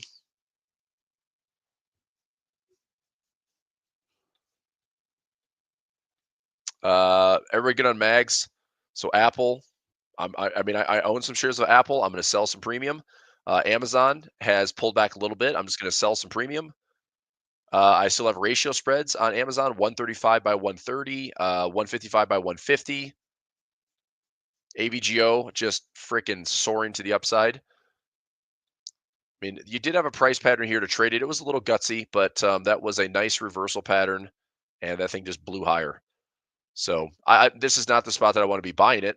It was either participating on this break right there, and you're off and running, or you just wait for maybe a gap fill if you're lucky. This runs to highs, maybe pulls back, and if we hit all-time highs, or we could just have a lot of trades and ranges. This could be the high for the year. This could be the low for the year, and the market just dances around in between. So we got to be kind of prepared for everything. Google, Google's looking a little bit better now. That's good. We have a look here at Goog. So Google is now showing some profit, which is nice. So Google, I have some shares and ratio spread there, up about 67 max credit. Ratio spread up about 67 max credit. A 111 trade, which is really a ratio spread with a very cheap put. I mean, that was a 14-cent put. Ratio spread up about. So I'm going to let these just run. I mean, I'm not planning to wait all the way to January expiration, but we're up 67%. If I get this up to like 75 or 80% of max credit, I'm just going to take it. So I pulled in 230. If I could close this out for over $200 per trade, I'm just going to take it. So that's 1, 2, 3, 4, 5, 6, 7, 8. that's $1,600 that I could close out hopefully in the next maybe 30 to 60 days without waiting to December and waiting to January. But Google has responded pretty nicely off those levels. Meta, a pullback at Meta would be great. I was really hoping we get into like the 450 to 400 zone where I had it marked out on my chart. It just didn't get us go lower. Microsoft, still hanging on to my allocation. This one is still doing pretty well, up about $3,800. All I did was, I mean, it wasn't anything magical. I bought some in here, I bought some in here, and I held it. So I allocated, and now it's up. Not that difficult. Here we are back to these highs. I think Meta, Microsoft have proved like they're well positioned for this whole AI build out. They're positioned for the future pretty nicely. Tariffs don't really affect them. So yeah, I mean, so far so good. Netflix making some fresh highs. Nvidia had a huge rip here the last 3 days. So Nvidia, it looked like it's putting a big deal together with is it Saudi Arabia or Abu Dhabi? Yeah, United Arab Emirates. Okay, so AI data center development, Nvidia is partnering with them, so that was a big deal. And yeah, we're back up about $130. So collar trade, if I get it called away at 130, so be it. I also will look if it's higher than that, then I'll just roll and roll and roll. And between Nvidia, Tesla, MicroStrategy, Apple, I would just be IWM. I would just be rolling calls on those. Yep. Tesla, same thing. Like I forfeited some of the gains from the 270 to 350 run, but as I get closer to expiration, I'm out to May 30th right now. As I get closer to expiration, I'm just going to roll out another 1 to 2 weeks and just keep grabbing some income on Tesla. I do have a trade on Spotify that also looks decent. I'd like to see Spotify head down a little bit lower, get back in the middle. I have a combo broken wing butterfly. So I have a broken wing butterfly here, broken wing butterfly here. So there's the risk in the trade. If this is the call side, let's say this is the call side, this is the put side, price is trading about here. So they're both fine. I had the trade out to June. I'm just hoping that we don't really go any higher, and we're probably not going to come all the way back down to the lows again. So if this all works out, it'll be about a $250 winner. Potentially, I mean, there's a profit trap in the upside and downside, but if we land in a profit trap, then it pays, $1,000 in credit, so I can make almost $1,200 on the trade if it was perfect. Yep. So I think that trade for right now, Spotify. I mean, I'm down just a tiny bit. I'm down $300, but a lot of that's on the call side still. Call side broken wing is still a little bit tested, but it's at 633, and my strikes. I mean, my threat and strike is 670. So I wouldn't really take out any heat on the trade until it's over 670. Yeah, that 589. We're probably going to tag 589 to 590 today on the SPY. Now that I'm just watching price on my other screen. Berkshire, nothing there. Bonds, just kind of garbage. I mean, I said this: if you're scalping bonds, for those of you that like to do that, if you're scalping bonds, this is a good spot to just be looking for longs. And I mean, it's doing okay. I mean, either longs or you're doing like bull put spreads, like that income trade. It would probably be pretty safe to just do. I mean, you could do a treasury. I mean, this isn't a bad trade. Just go to ZB. So if you trade bond futures, you could trade this short term and basically, sell a put, buy a put. There's risk in the trade, but I mean, probability is that you're going to continue to see some price that just holds and holds and holds and maybe pops up a little bit. Or if you want to get long, you can do an at the money and just kind of scalp this thing. So anyway, there's some asymmetry if you do the debit spread. So if you do a call spread, you actually have some asymmetry. You risk $200 to make $300. If you go in the money, you're a little bit lopsided. But anyway, I think if you're, and also you're just trading bond futures, you can just buy it. Like just buy it, scalp it. It's not fun. I mean, I'm not doing this myself. I just think we're probably at a point where bonds will likely have a bit of a nudge higher. I would think. I don't think bonds are going too much lower from these levels. So they probably have a little bit of safe haven that's coming. And if that's the case, if we have bonds moving higher, hopefully that means yields will move lower, and also the stock market may move lower with it. Because what we have noticed is stocks are higher, bonds are lower, right? The market has shifted into more of a risk-on environment, which means why hold bonds, right?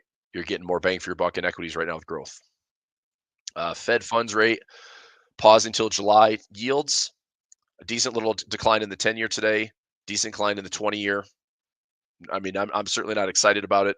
I mean, I was watching closely when I was looking at locking in mortgage rates, and so I was doing a lock right in here, which I'm fortunate. That's how closely I was watching this stuff, and that saved me probably 30 basis points on my interest rates. So instead of a, I'm locking in like a 6.6, and I'd be looking at maybe a 6.9 right now, which would not be cool. 6.6 still sucks, but 6.9 would be even worse. What else? Currencies, China. So Alibaba fading a little bit, Baidu fading a little bit. I'm just going to keep selling calls on these for lowering the cost basis. Also willing to kind of hang in to see if we do get, more positivity of U.S.-China talks, then I think Alibaba and Baidu are still two of my favorites. FXI do still own some shares. I've got a chart alarm set at the highs. K-Web, same thing. I'm kind of looking to get to the highs. JD, it was up to about $38 this week. It's faded. I'm still just going to keep selling calls. Dividend growth. I mean, this has come back in a big way. I bought this thing at the 200 moving average around 26. It's up a couple bucks. Advanced decline line. How many stocks above the 50-day? So 64% of stocks above the 50-day. 48% of stocks still are. Well, I should say that's 52% of stocks are still below the 200-day. So if that 200-day broader picture, like bigger picture, macro market breadth, if the bigger picture is still lots of stocks are resistant at the 200 moving average, another reason that we could see a little bit of that decline in gap fill. So technically we'll see. And then how many stocks I mean, look at this. This NASDAQ has just been freaking on a tear. What a run, man. I mean, seriously, what a freaking run.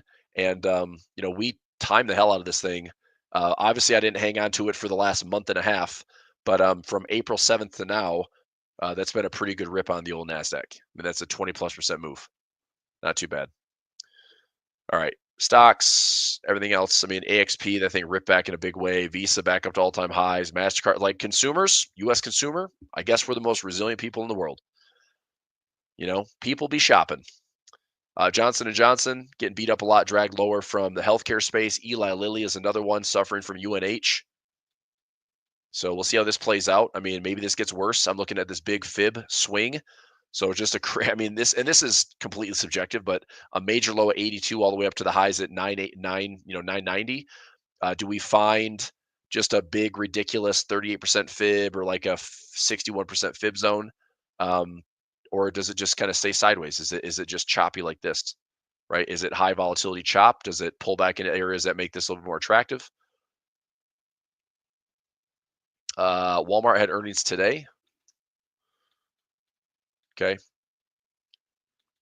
Yep. They missed on revenue. Guidance was probably okay, I guess. I mean, I don't know. I mean, I own shares of Walmart. I've got a collar trade out to August. It'll be another stock that I end up rolling calls on. The problem with Walmart for me is like this isn't a high premium stock. So this is more just it's defensive. The dividend is mediocre. I mean, it's a less than a 1% dividend, so it's not what I'm not that. But I mean, Walmart is pretty much a perfect barometer for the U.S. consumer. I mean, look, think about all the demographics. Like if you're wealthy and you're going to stop buying wealthy person items, like brand new premium sports cars or $10,000 purses and crap like that. If you had to, you can always go shop at Walmart. So they're still going to be spending by that top 10%, that top 20%. That's really the demographics that have been carrying the spending in the U.S., right? U.S. is 70% of GDP is U.S. consumption. And the top 10 and top 20% who they've been spending like 60+% of consumption has all been based on that demographic. So anyway, I'm like Walmart is probably fine. I just don't know if it's justified trading at 37 times earnings. That's a little rich. It's never traded that high before, So I could see some choppiness here. We'll see. I mean, if the market's going all-time highs, then yeah, we go to all-time highs, and we might just run into a valuation bubble. You never know. Okay, what else? Palantir to all-time highs, stalling a little bit. Carvana all-time highs, stalling a little bit. O'Reilly choppy. Redfin, Zillow, Uber hit all-time highs recently. Lyft, which I own the shares. Uber, I did some ratio spreads and some naked puts. Lyft, I bought some shares at $11.79. I added protection, so I increased my cost basis to $12.29. But now I'm up $4 and change, right? $4.25. But if it goes up higher, this is what I'm looking at on the left-hand side, is can Lyft get to $18 to $21? And if so, I'm just going to let it go. You know, this may run higher. If I want to get a little greedy here, I can say, let's find this gap, right? Let's find a $23 gap on Lyft, and I go from, you know, $12.29 to $23, make about $10, $11 a share. I'd be happy with that. Sector-wise, let's go currencies, and I'll wrap it up here. So Aussie CAD, I'm still going to hold my longs. Aussie Swiss, I'm still going to hold my longs. I'll be looking for some type of pullback in here, maybe a trend line break before I add more to it. Or I have to be prepared for this as well. Maybe we are shy of this. We pull back again. Maybe we come back down to the same low or even a lower low, and then I still get the pattern. So again, I've been patient on this thing for 2 years. So for this trade, I'm just going to wait. If this is a higher low to higher high, higher low to higher high, you know, maybe I let go of it here. Maybe I let go over here. I'm still looking for at least a 3-wave move or a 5-wave move for profit. Aussie Swiss, CAD Swiss, Euro Swiss, all of them. Okay, Aussie Yen. If you had a chance, if you were participating in this risk on from August 5th's bottom, that was a really good support level. If you bought that rip. Aussie New Zealand, I'm still long. Aussie dollar, I'm still waiting for a pullback. CAD Swiss, I'm just going to wait. You know, maybe we settle back into the same low around 59.50. Maybe we come back to the lows around 58.50. But I'm still looking to see, can we find some freaking pockets and move back in this 200 moving average? Can we get a 3-wave, 5-wave move to the upside?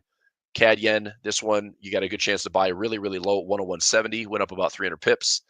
Swiss Yen, no trade.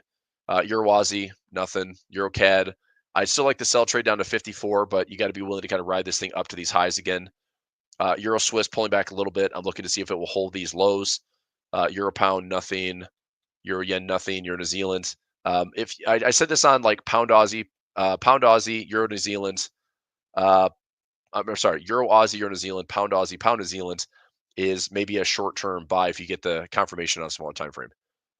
So, I mean, again, I missed it, but it wouldn't be terribly surprising to see this thing come back to like 192 or 193. Euro dollar, this is my Euro dollar. So I'm break even on my 1185 entry. I've got a 108. This is a 108.80 entry and a 106.50 entry. So I'm looking for a trade that either one, it hits this level, comes back to the highs. That's profit. I'm going to close or cancel and cancel, right? So all I'm looking for is a retest of the highs. Pound Yen, I got no trade on that one. I'm not there yet anyway. I'm going on alphabetical. Pound Aussie, this is what I talked about yesterday. If you want to buy this thing on a smaller time frame, you're getting a move probably back into like 2.1. So there's your potential stab if you're trading on a smaller time frame. Pound CAD, I'm staying out of this one. Pound Swiss, I like Pound Swiss still going to like 12.50 to 13.50 if you're still long. Any dips here, I don't mind buying on Pound Swiss. Pound Yen, I didn't have anything good on this one outside of if you were trading the yen basket, you know, that's a kind of a support window. We have some structure in here. You're scalping in this risk on environment, but I wouldn't be doing anything with it now. Here's your run to 590. There you go. 590 making a run.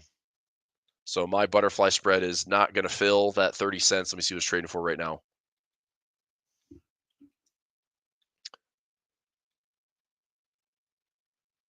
So that butterfly spread was a 40 center. Now it's trading for about 55 to 60 cents. Yeah, I mean, it's enough. It's not huge, but I was hoping for a bit more profit out of that one if I was looking at the trade. So anyway, I will see if my SPX trade gets filled on that bear call side. Right now, those bear call spread combination is trading for 36 cents. I probably won't get it filled at $1. I might, but I mean, if I do, fine. I'm still way out of the way. But that's going to have to make a run. I'll watch that one. If I get filled for maybe 75 cents, I'm willing to reduce that credit, but I'm not taking a crummy fill on that.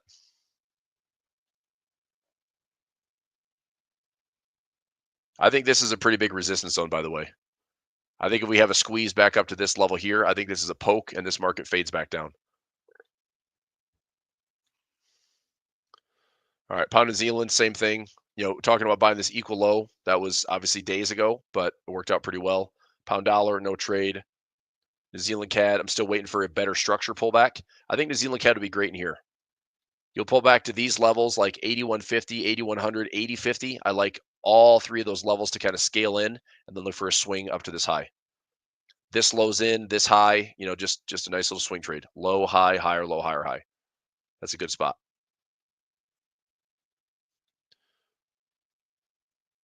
New Zealand Swiss, I'll be watching to see if this is a run here, pull back for a higher low, and then a move up to wave 3 to get to this level. Could still be a wave 5.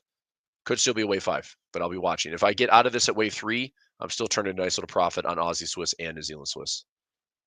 But not ready yet. New Zealand yen, right off the 200 moving average, New Zealand dollar. Still kind of waiting to see, do we get the pullbacks in this area here? This low, this high. If you're willing to dollar cost average in, I think the swing can get us back to these highs. There's some open space to maybe get a run to 63.50. Dollar CAD, dollar Swiss, waiting. I still think this comes to like 8,800. Dollar yen. So I said, if you're long, it would have been down here at 140. The rest is that, like, if I had people asking me, you long? It's like at 147. No, not even close. The buy trade was down here at 140. So now I'm out. Like, there's no trade on this. Like, this is garbage, right? You had a chance to buy it low. You had resistance here because of that past support, and you respect it and to protect your profit. So no trade. All right, come here. Okay, that's it for me.